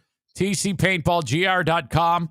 This weekend, you can head over there, book a party. You can do that. And we're leading up to the November 21st Slaughter the Pilgrims event, Paintball War number 16. Email me, eric@ericzaneshow.com if you want to play. Absolutely. And I'm going to throw myself out here for a second, too. Don't forget about the Kids League on Wednesday nights. That thing is really, really, I'm seeing a lot of progress in that, where the kids come in at 8 to 12 years old. They play for a little while. They have a birthday or two. They move up to the teen league. I've seen this whole cycle happen a few times now. Now, these teenagers that have kind of shunned traditional sports, where they really weren't into soccer, really weren't into basketball, wrestling, or football, they found something in paintball. They found a way to be competitive. They get the camaraderie, the social interaction, the learning how to take wins and losses, like adults, and in a mature way. I can't say enough about it. So not only do I want your listeners, all your friends and mine, to come out and play for our events and schedule their own parties, but Wednesday nights for the Little League for 8 to 12-year-olds and the Teen League for up to 18 years old. If you have anybody that is not involved in traditional sports, they need something to get themselves away from the video game or get them off the couch or get the bag of chips out of their hands, give it a try. There's no season-long commitment. You can try it one time and decide if it's for you or not. And it's not very expensive either. It's like $29. So try it on a 5 o'clock on a Wednesday night, and I guarantee they'll want to come back. Have you ever, have you had an interaction with a parent who's done this once or twice or maybe more and kind of like echoed that and like was like not very just once. Oh, okay. Several parents, more often than not. They're coming from miles around.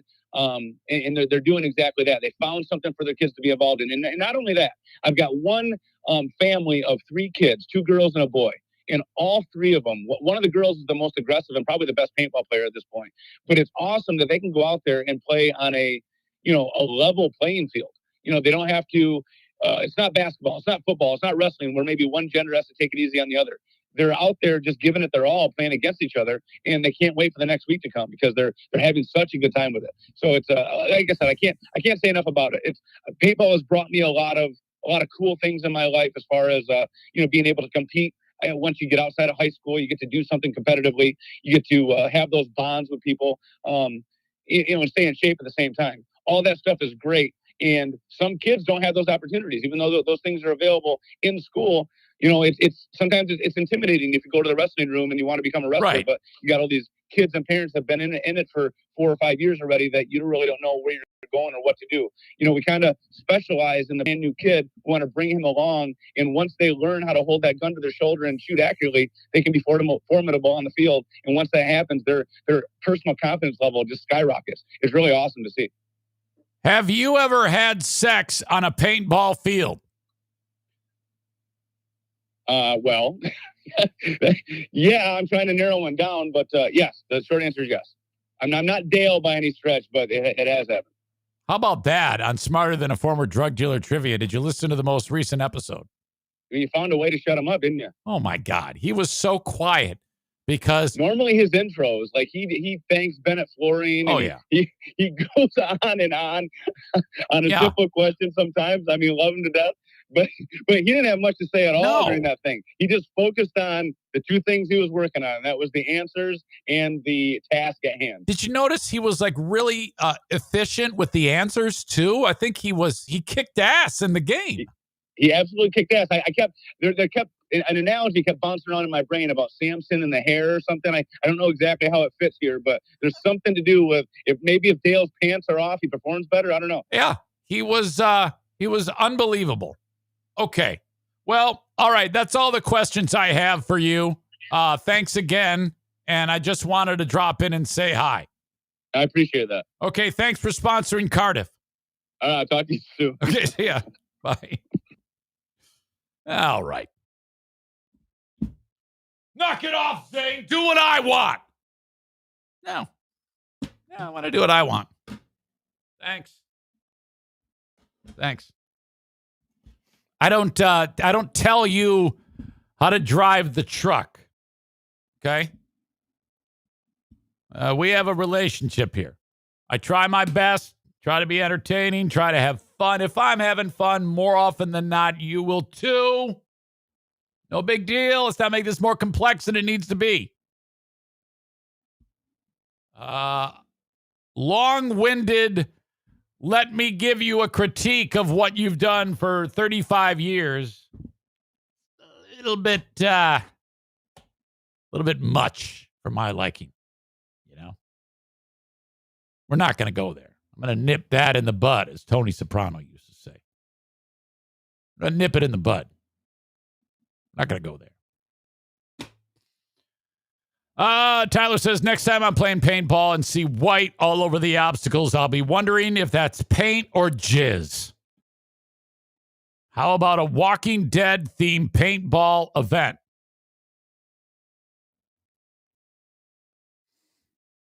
MAGA Zane writes, oh my God, just saw the D-bag lawyer interview. Gross. Adam is referring to the insane asylum this week, which I published last night. The band Alabama 3 doing their version of the Soprano. Well, they made the song "Woke Up This Morning." I featured a live version of that song in the Insane Asylum, and it's one of my favorite things in the world. Oh, it was so fantastic. Woke up this morning. When you woke up this morning, God just have a gun. Head was going ding dong. Feeling from your head down to your toes. I can't do it. That guy's dead. Who does that? Who does that little limerick, that little rap there in the middle of it? He died tragically. I forget what his name. Dwayne something. I don't know. Okay. Two women's sports stories that are not so great. And when I saw the first one, I was like, okay. Stay focused. Do not say anything that you shouldn't say about this. And then I kept laughing. I was like, well, I got to get this out of my brain. So I went into Diana and I gave her the story, and then I dropped some nonsense and some silliness. She goes, "It's not funny, Eric. And you better not say that in the podcast. You're gonna get in trouble. I don't want to be sitting there getting texts from you while I'm at school that you're in trouble." I go, I know. I'm only telling you this so that it's out of my brain. Okay. And then I went to bed. Then I woke up. Then I looked at my phone. Blue Stain Rob links up this story about the young lady from Tufts University, private college in and around Massachusetts, I believe. He wrote above the story, "For the love of God, don't get canceled."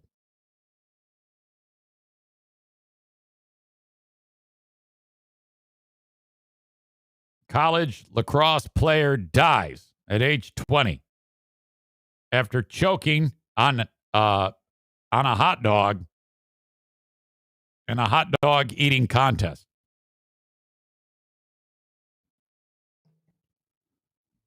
I was already well aware of the story. The simple fact that the audience is, oh man, this is something he's going to do. He's going to talk about this. He's going to get in trouble, and that's the end of it. No, I'm not going to do that. I see my own daughter in this 20-year-old young lady.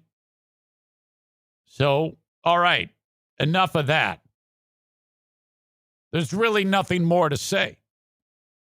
It was a team building event that the team was doing, like a fundraiser or something like that. And they had like a hot dog eating contest. And the kid, the young lady, it went down the wrong pipe and it choked her. And they, I don't know if maybe it was so badly in there, the Heimlich maneuver was not effective. I guess that is a thing. That can work out that way. Typically that works if you do get choked. But that was it, man. Jason Schaefer, though, is a problem. It's not funny for you to send me the link along with some horrible comment that you probably want me to say. He sends subject line, Tufts lacrosse player dies after reportedly choking during hot dog eating contest. Jason wrote, probably because she wasn't a pro. Not sure what that means. I can only assume that he's making the suggestion that being that it's women's lacrosse. Well, I don't need to go there. Unacceptable. Horrible. Absolutely horrible. Dennis wrote, did Eric just say hot dong? No, I did not say hot dong. I said a hot dog.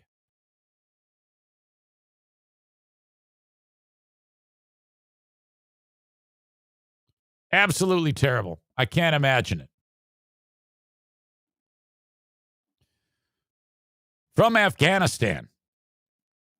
Who knew that there was a women's Afghani volleyball team? This lady was quite skilled. She was playing on the ladies' national team. And apparently one of the many crazy things that the Taliban does is they forbid women from playing sports. I think of all the crazy, wacky things we've had in the news lately. I think the simple fact that the amount of time we spent in Afghanistan and we didn't indiscriminately destroy the Taliban. And all it took was like half a second of leaving, and they took it back over. Is one of the hardest things that I've had to figure out. I don't understand. If this isn't an example for the remainder of time about why it's a bad idea to go and invade in some country, I don't know what is. And do you remember the whole business about, hey, we've decided that we're back in charge and we've changed our ways. It's a new age Taliban. You know, people have nothing to fear. They have nothing to fear. You know what has something to fear? That would be Maja bin Hakimi. No, I take it back. The name of the team is Maja bin Hakimi. 2 members of the volleyball team, that's the name of the team, I guess, managed to flee the country while the rest of the team and the family of the dead woman here were threatened into silence. No, I'm reading. It's written weird. Sorry. The dead lady is Maja bin Hakimi.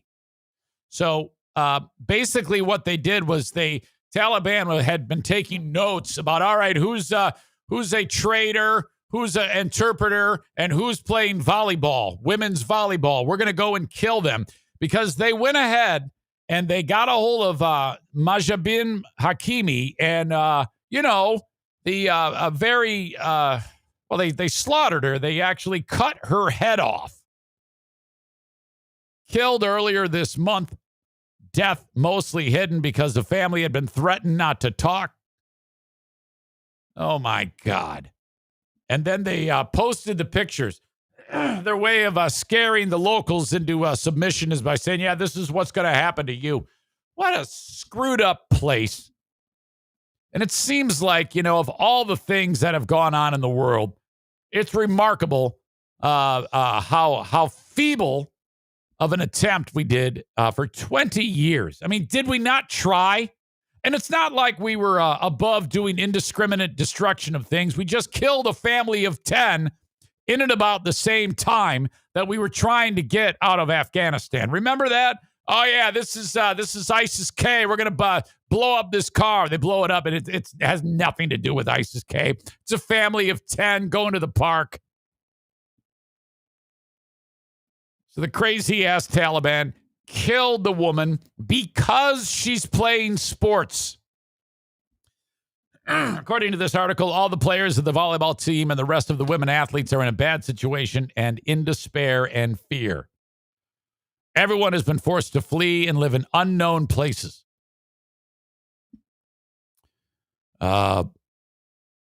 Many of the players have been killed, and then some, in order to try to insinuate that they are on the side of the Taliban, would burn their sporting equipment to save their families and themselves.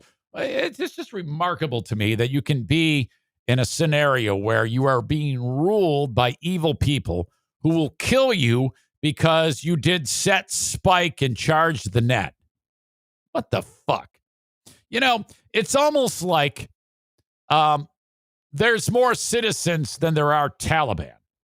It's almost like if they could round up the required amount of people and just say, look, we're dead anyway. Let's go out in a blaze of glory and rip some dicks off.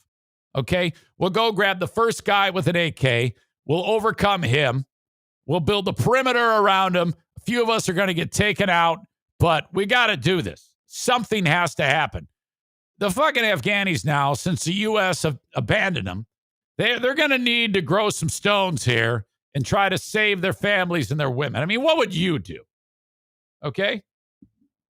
If there actually was real tyranny, and I'm not talking about what you claim is tyranny, like wearing a mask or going to get a vaccine.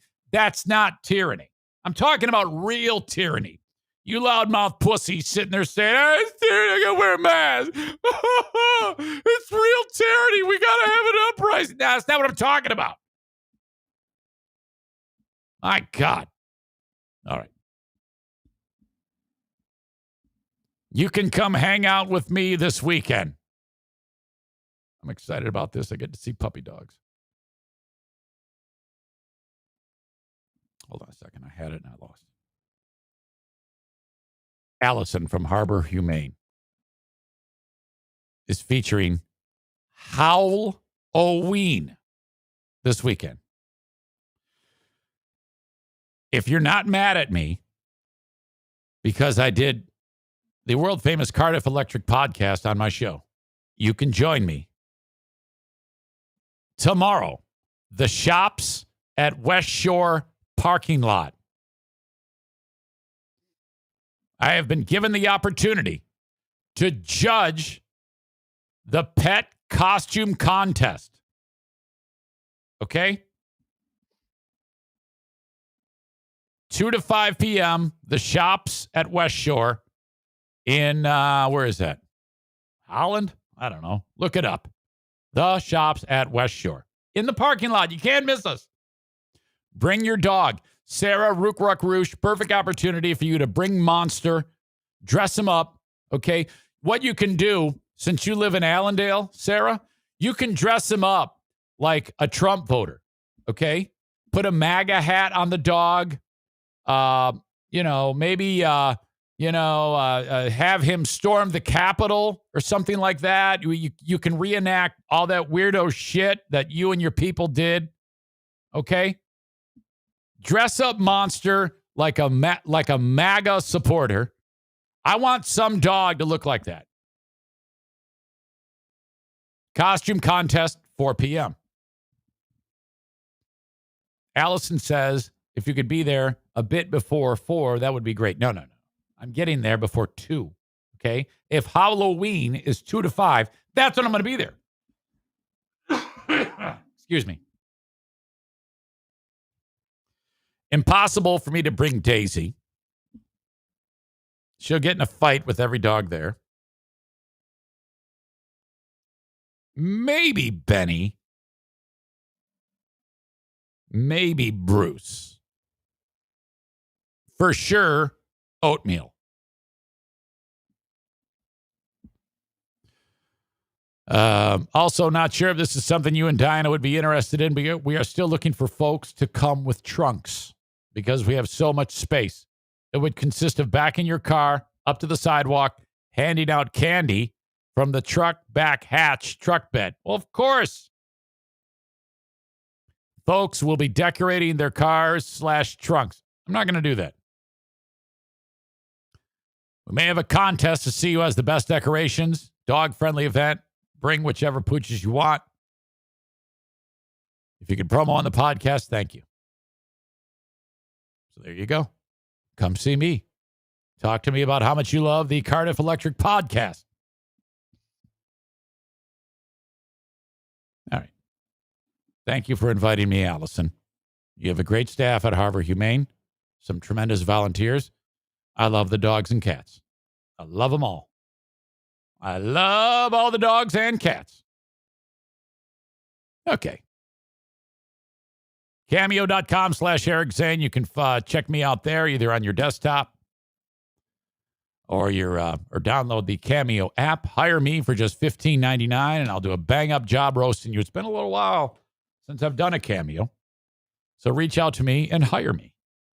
I love doing cameos. They're very easy, they're very fun, and enjoyable for people. It could be a roast. It could be words of encouragement. It could be as dirty or as polite as you want me to do, as you want me to be. It's up to you. And there you go. Cameo.com/Eric Zane. Hang on. I got to clear my throat. Really killing me.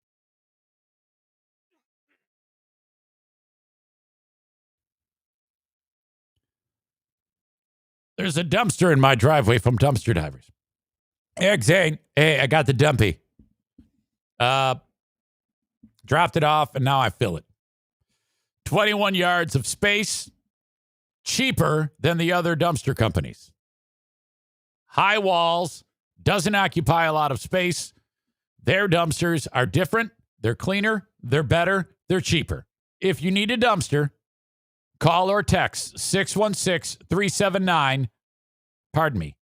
I'm terrible. 616-375-9962. 616-375-9962. If you're a contractor, builder, whatever, and let's say you're doing a renovation, you need some demo work done. You don't want to do it. Hire these guys. They'll show up with crowbars, hammers, the dumpster. Do whatever you want done. I want this room to look like this. You tell them, they do it. That's the demolition side of things. They also do junk removal. You throw it out in the garage or in the friggin' driveway, they get rid of it. DumpsterDiversLLC.com, 616-375-9962.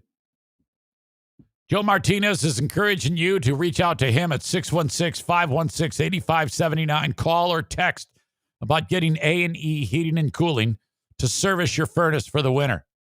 That's important. That's good because, A, they're cleaning it, they're making sure it's running appropriately and safely, and they tune it so that it is running as efficiently as possible.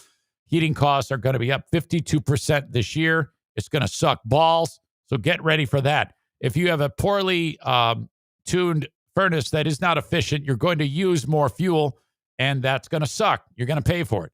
So have these guys tune up your equipment. They're also going to let you know, hey, you got about 2 years left on this thing. Or this thing's a disaster. Let's get a new one in here.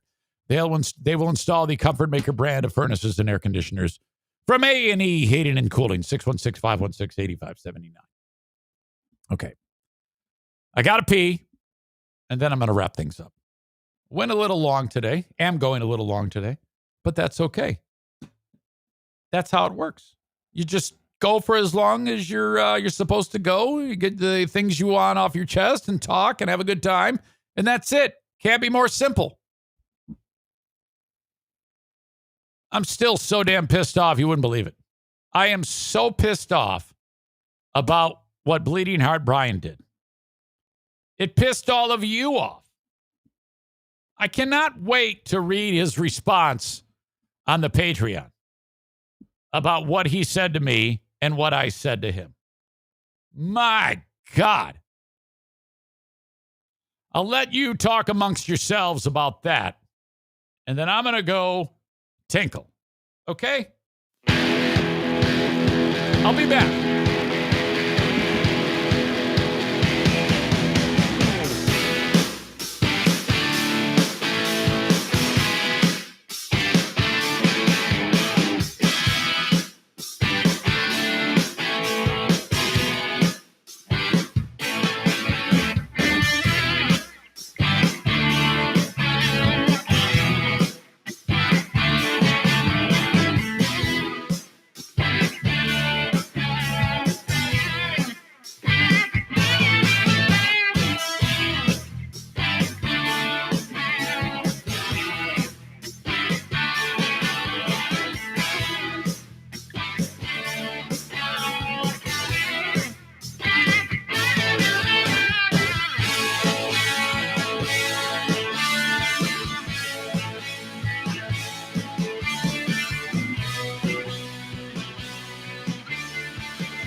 welcome back. I guess I should welcome myself back. Whoops. Wall Street Journal.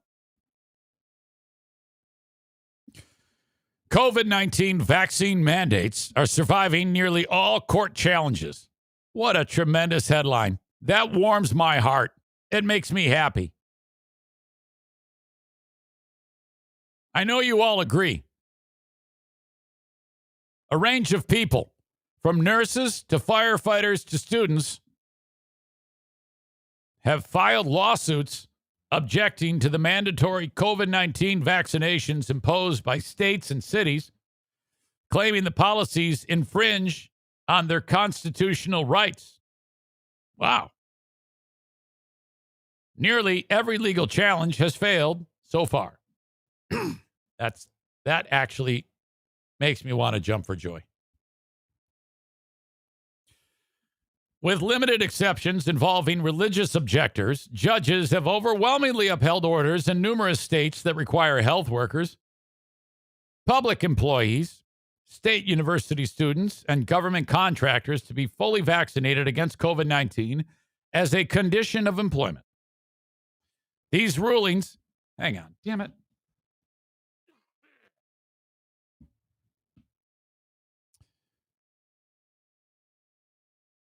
Where was I? Zane, this is political. No, it's not. It's a public health story. What do you want me to do? Ignore it? What are you, crazy?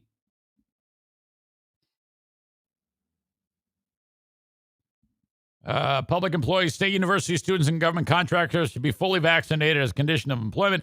These rulings have allowed states to fire workers who refuse immunization. Thank God. What we're seeing are courts finding that mandates are lawful and constitutional. Well, of course they are.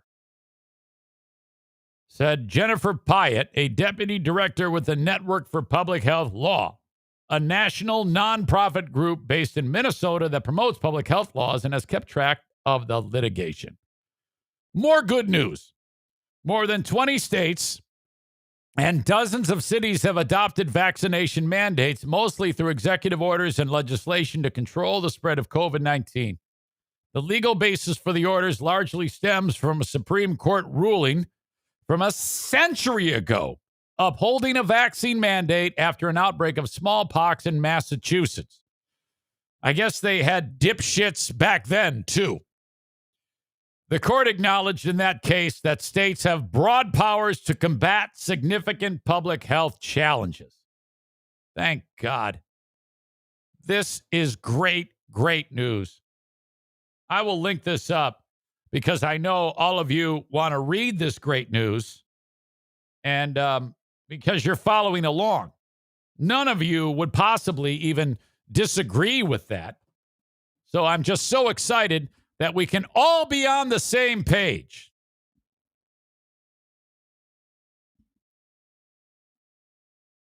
See, there appears to be some type of consternation in the chat. Corey says, looks like Corey's in some type of a brawl. And I think Dirk, when you see Corey, Dirk, and Sam involved, there's an argument. Sam says, that's okay. That's why we're buying ammo. Now, I know some of you might be like, Brian, you were just talking about that article. It's bad to have the audience weigh in on what you're talking about, but I'm going to do it. I'm going to do it, buddy. That's okay. That's why we're buying ammo, says Sam. Corey says, oh, yeah, that's a rational response. Someone's making you get a shot that will save your life, so you're going to shoot people. And then Corey adds, also, despite what Dirk thinks, vaccinated people are less likely to spread the virus. Well, you're going to live. So if you've ever want this pandemic to end and stop complaining, the fact of the matter is, if you don't get the vaccine, you have a very high risk of of all the people that die, most of them are unvaccinated. Very few of them are vaccinated people, which does happen from time to time. There's been more than 7,000 people that are vaccinated that are dead. But of all the people that are hospitalized with that horrible illness as they sit there and their lungs become fibrous and then they die and their family cries, most of them are the Herman Cain Award winners. Dirk throws in Pfizer's the fifth most owned stock among congressmen. So I'm not making it political. I just want you guys to live. Dirk is. If you don't think that politics is involved, you're incredibly naive. Well, look, you've earned your label, Dirk. Let me just say that. Sam says, I'm not going to shoot anybody who doesn't try to forcibly inject me. And Corey says, here we go. Dirk writes, Corey is dumb as shit as usual. The viral load of vaccinated people is the same. Iced coffee adds, I'm okay with the vax. The traffic needs thinning out. Oh.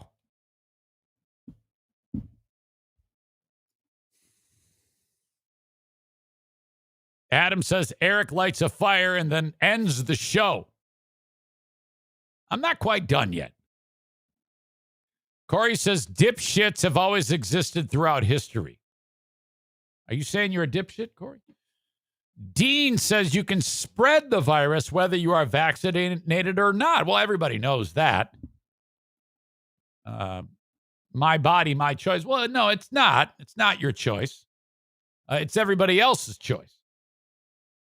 It's not just you, you fucking moron. You guys are going to win an award if you're not careful.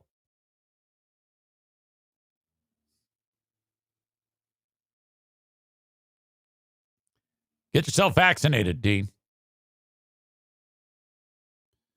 Dirk says, former CDC director just said 40% of the COVID deaths have been vaccinated. Again, consider the source. It's Dirk. You know, everybody kind of like goes, okay. All right, whatever. Sam says, Zane, I've got to know, with land mammal on the dolphin, and is the moon a planet or is the moon the moon? Were those both stupid Zane bits? Look, I don't know what you're trying to say. You're trying to say that I'm dumb? Is that what you're trying to say? And then Kent says, who knew Dirk was a virologist? And then Dirk calls him, no, cunt, but I can read. Kenny says, I can't believe it's been nearly 2 years and everyone is still arguing about this shit. Yeah, I know. They're thick skull. They are thick skull people. There is nothing more we can do about that. All we can do is make fun of them as their numbers dwindle. Okay? Go get vaccinated. If you say it's your choice, you are an anti-vaxxer and everyone hates you. You're a problem. Go get vaccinated and quit being a stupid asshole. All right. That's enough about that. But that's not political. There's nothing political about that. Do any of you have if you're a boy, you would have in this story, you'd have a sibling who's a sister. And if you're a girl, a sibling that's a brother. Now, imagine let's just say Kent here. Let's say Kent has a sister. And Kent decides to make an OnlyFans page where, Kent's ripped and way in shape. And then he turns the camera on and people have him beat his meat on the camera. And he makes millions of dollars. Okay? This is all hypothetical. Let's just say you do that. And then you go and Kent says, yes, I do have a sister. Then Kent, in this scenario, you would then say to your younger sister, hey, sis, you're super hot. You should do what I do. You should get on OnlyFans. And you can make a lot of money doing the same thing that I'm doing. Take off your clothes, touch your privates, and do a show, and then people pay you for it. You can make a lot of money. I'm making tons of cash. And then your sister, Ken wrote, not hypothetical. And then your sister goes, yeah, okay, that's great. So then you two, she's like, okay, well, what do I do? And he goes, well, it probably would be easier if you have me run your OnlyFans page. So I will be in there while you masturbate, and I will shoot video of you masturbating. How does that sound? And then your sister would go, oh, okay, yeah, that sounds great. But I'm going to have to do that to you too. So you sit there and masturbate, and I'll shoot video of you. And then when it's my turn, I'll masturbate, and you can shoot video of me, and you help me put the content out, and then we'll cash all the checks. And then you agree, you shake hands, go, all right, let's get to beating off. Well, that's happening. And this brother-sister tandem is doing exactly that. The headline in the New York Post reads, brother-sister combo make millions on OnlyFans to support proud parents. Out of Glasgow, Scotland. Daisy Drew and her brother Sean Austin. Okay, I need to share the screen here because this is disturbing to me. Here you go. There they are. Look at this dude. Okay? He's like way in shape with this huge Johnson in a Speedo. He's a clean cut. All right.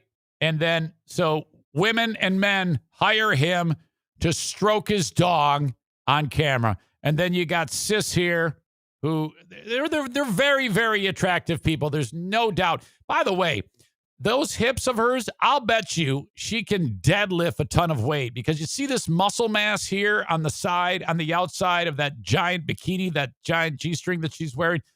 That's her ass muscles. So big, they're going around to the other side. These two are fucking athletes. And here you got them when they're kids. How gross is this? That these two fucking creeps you got, and then the way they posted the picture of the two when they're little kids. Oh my God. And now here they are, nearly naked.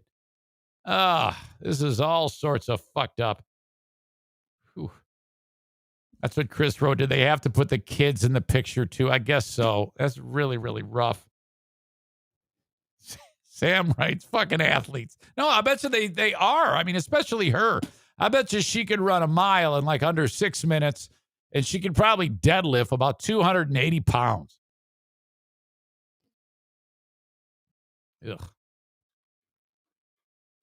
Ugh. Iced Coffee says, I was picturing groundskeeper Willie. The Duchess says, I am so uncomfortable. This is creepy as fuck. I know I'm reading comments about the story that I'm talking about. I hope Brian can handle it. All right, a little bit more about these two. All right, I'll get rid of that. Sean is 29. Daisy's 24. Sean was 29 when he first joined the app in 2019 and encouraged his sister to join too. He said, when I decided to start OnlyFans, the success I had was absolutely amazing and overwhelming. I felt so fortunate. By the way, he looks like the type of guy where only a bunch of gay dudes are going to click on that. I don't know why that is. I just don't picture women doing that. That might be some real hardcore discrimination there by me. But just the way he's like groomed, it looks like you'd get a bunch of guys pounding their pud, watching him pound his pud. Sorry. Yeah, I said that.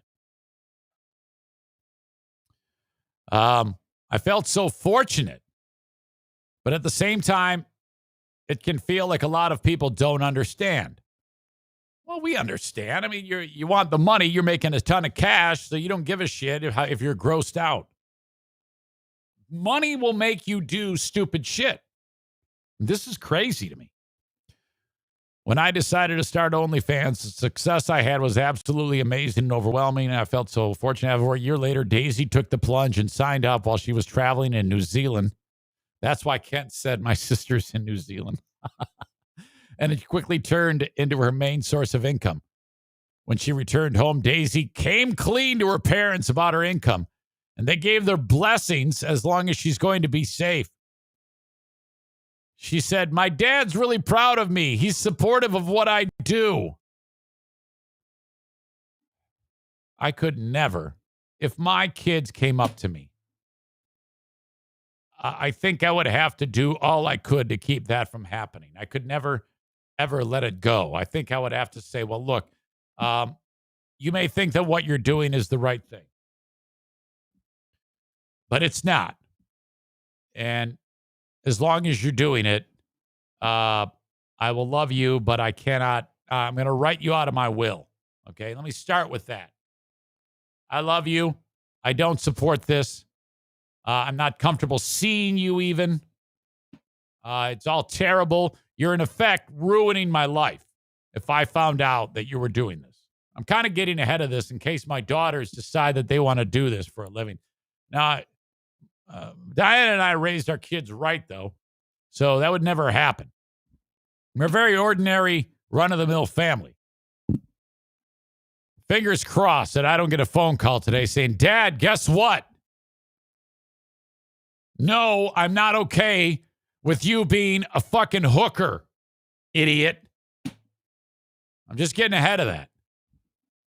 My dad's a typical Glaswegian man. Is that what they call him if you're from Glasgow? He loves football. He's a man's man. So you'd assume he'd be ashamed. But it was a different story when I told him about OnlyFans. The main thing is me and my brother are safe and happy, and that's all our parents care about. What a bunch of new age creep parents you have. And all any parents should care about. No, bullshit. You want your kid masturbating on camera, you sick fucks.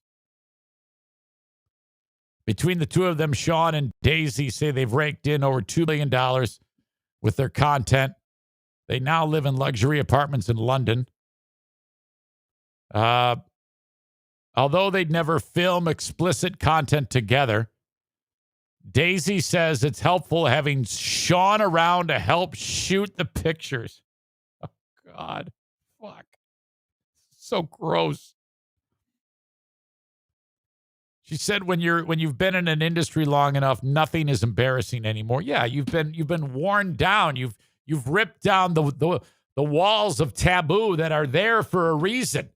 It won't be long until you're 69ing your brother, you disgusting bitch, and you horrible fucking pig animal.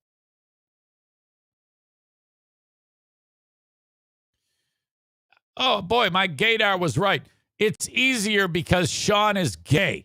So it's not embarrassing being in my underwear or showing my boobs. I don't feel uncomfortable at all. He is such a perfectionist and so honest with me. Sometimes I'll show him content and he'll say if it's not good, he keeps me grounded and tells me the truth. And I trust him more than most people, so he's the best for taking content with me. Yeah, that's not I know I refer to it as content anymore, but you're just showing your vagina, okay? I guess. But there's nothing to it. Any fucking moron can do this. It's been so great that we can both fully look after our family, and it's really brought us all a lot closer. So disgusting. Oh, look. Another picture of the two of them when they're kids. Mom and Dad probably had all the hope in the world when this picture was taken. I just hope that Sean and Daisy stay close as they grow up together. Fast forward, he's taking pictures of her when she's nude and touching herself. These parents are sick. They need to do something. Ugh. So bad. I can't take it. So would you be okay in taking pictures of your sibling touching him or herself? Ugh. Absolutely horrible. Let's see here.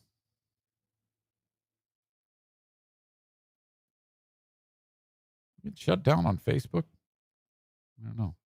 Somebody wrote, I think it was Kent, wrote, Zuckerberg doesn't like your choice of words. Weird. I know we got a ton of people. Basically, after the Facebook shutdown, Everybody went to YouTube, and I don't know if they went back to Facebook.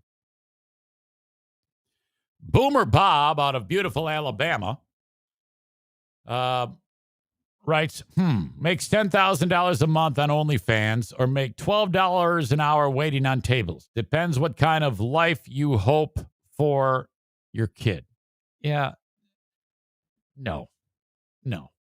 You got to draw the line somewhere, man. You must draw the line somewhere. We are still on Facebook. Thank you, Adam. Adam says, the other Adam Knapp says, can you hear the dad in a Scottish accent saying, don't touch your sister, just touch yourself? When he was little, that's my best groundskeeper, Willie.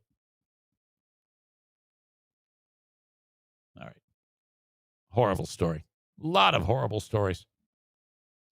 Hey, let me help your business. I've got an army of sponsors behind me that I've been able to talk about on this show for quite some time, and they make the world go around. Thank you. Thank you very much. If you want in or you're interested in finding out more information, just reach out to me. Send me an email or a text, even if you have my number, eric@ericzaneshow.com, and I'll just tell you how it works. No pressure at all. I've got about 5 businesses that are like mulling it over. And then they're like, hey, are you still taking? And well, yeah, I'm just not bothering you. I told you what I can do. You decide. That's how it works. I have sponsors who it took 6, 7, 8 months to actually get them on the show because I'm so low pressure. I basically send them an email with everything that I can do, and then I don't hear from them. So then I drop another line. Hey, you still interested? I'm just Jen Sakiing back and seeing if you're still interested. Yeah, we are, actually. Or, nah. Or they just ghost me. I hate being ghosted, by the way. So there you go. You want in? Let me know. Eric@ericzaneshow.com. Irvine's Auto Repair, Grand Rapids Hybrid, and EV. Now, this is a business that is local. If you live in Portland, Maine, you probably won't be getting your car fixed at Irvine's Auto Repair, Grand Rapids Hybrid, and EV. But if you are in West Michigan and you like this podcast, would you please consider having Irvine's keep your cars running in tip-top order? Because when you go to my sponsors, they keep coming to me, and I keep doing the podcast. That's it. 616-532-6600. Now, in Grand Rapids, if you're on 44th Street, just east of 131, there's a side street called Stafford. You turn north on it, and there you go. That's where they are. You can't miss it. You can drop in, say hi, or just call and ask them what's up. Maybe you need a wheel alignment, oil change, tune-up. It's making some weird noise that you don't know of. The brakes are squeaking. The battery's dead. I don't know. Whatever it may be. Call upon Irvine's Auto Repair, Grand Rapids Hybrid, and EV, and that is ER Vines. ER Vines. All one word, though. Irvine's Auto Repair, Grand Rapids Hybrid, and EV. Okay. Van Dyke Mortgage encourages you to call no matter where you are in the U.S. if you need a mortgage. Another business that it does work if you're outside of the Grand Rapids listening area. A couple of exceptions, 4 exceptions actually. South Carolina, Maine, Hawaii, and Alaska. Otherwise, call Mario when you're in the market for a mortgage. I think I want to move. I need a mortgage. Call Mario. Can make your dreams come true. 231-332-6505 for the Mario Flores Lakeshore team of Van Dyke Mortgage. 2 offices in West Michigan. Actually, 2 in Muskegon, 1 in Grand Rapids, 1 down in Florida for some reason, but they can work anywhere. Thank you to the Mario Flores Lakeshore team of Van Dyke Mortgage. And before we get to the asshole of the day today, which it's not even close who the asshole of the day is today, like I really need to say,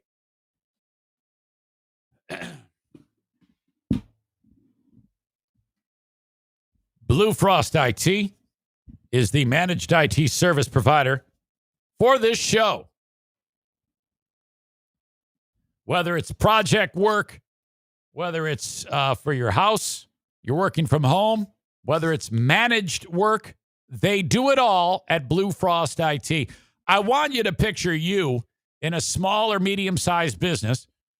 Your employees are working on garbage equipment, and you're like, I'm growing my business. I want my employees to work efficiently.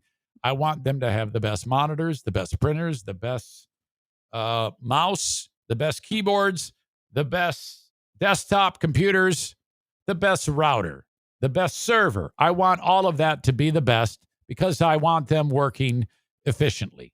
And they deserve it, okay? Don't just go buy stuff crazy. Call Blue Frost IT, 616-200-8550. Based on what your business does, that will determine the components that you need.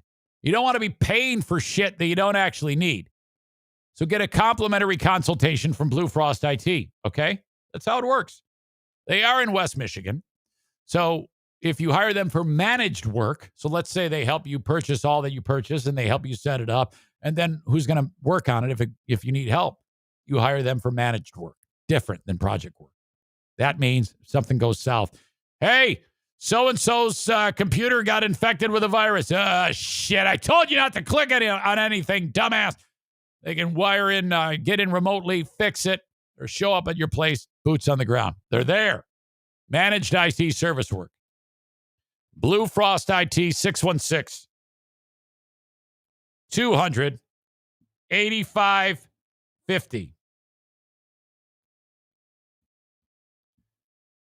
Who is going to be the asshole of the day?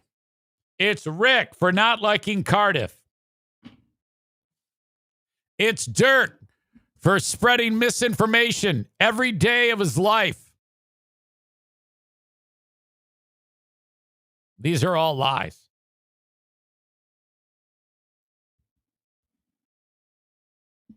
Bleeding Heart Brian, you are the asshole of the day. You have pissed me off so bad. You have done something that no listener has ever done. You've made me so angry, but yet you've been so helpful in the past. So that's really fucked me up. All right? You've pissed me off so bad that I don't give a shit if you ever listen ever again. That's how pissed off I am about this. And in a business where you're not supposed to tell your audience to go fuck off and you don't give a shit about them, I have done that with you. That tells you that is needs to be voiced because you need to know exactly how much you've pissed me off. I got away from program directors, and that's part of the reason why. You are not the fucking boss here. So thank you again. And to be sure that you're understanding where I'm coming from, fuck off. I'll be reading Brian's response to when I told him to fuck off on the Patreon. I'd love you to be there. Patreon.com/Eric Zane, ERICZANE. Other than that, other than Brian, I want you all to have a great weekend. If I don't catch you on the Patreon, that's fine too. It's there if you want it. Thank you, folks. Take care. Have a good one. Except Brian. What time? Kate says. I don't know. I don't know. I'll let you know, though. I'll send a message on there saying, hey, I'm going live in a few minutes. Till then, folks, have a good one. Thank you. Bye-bye.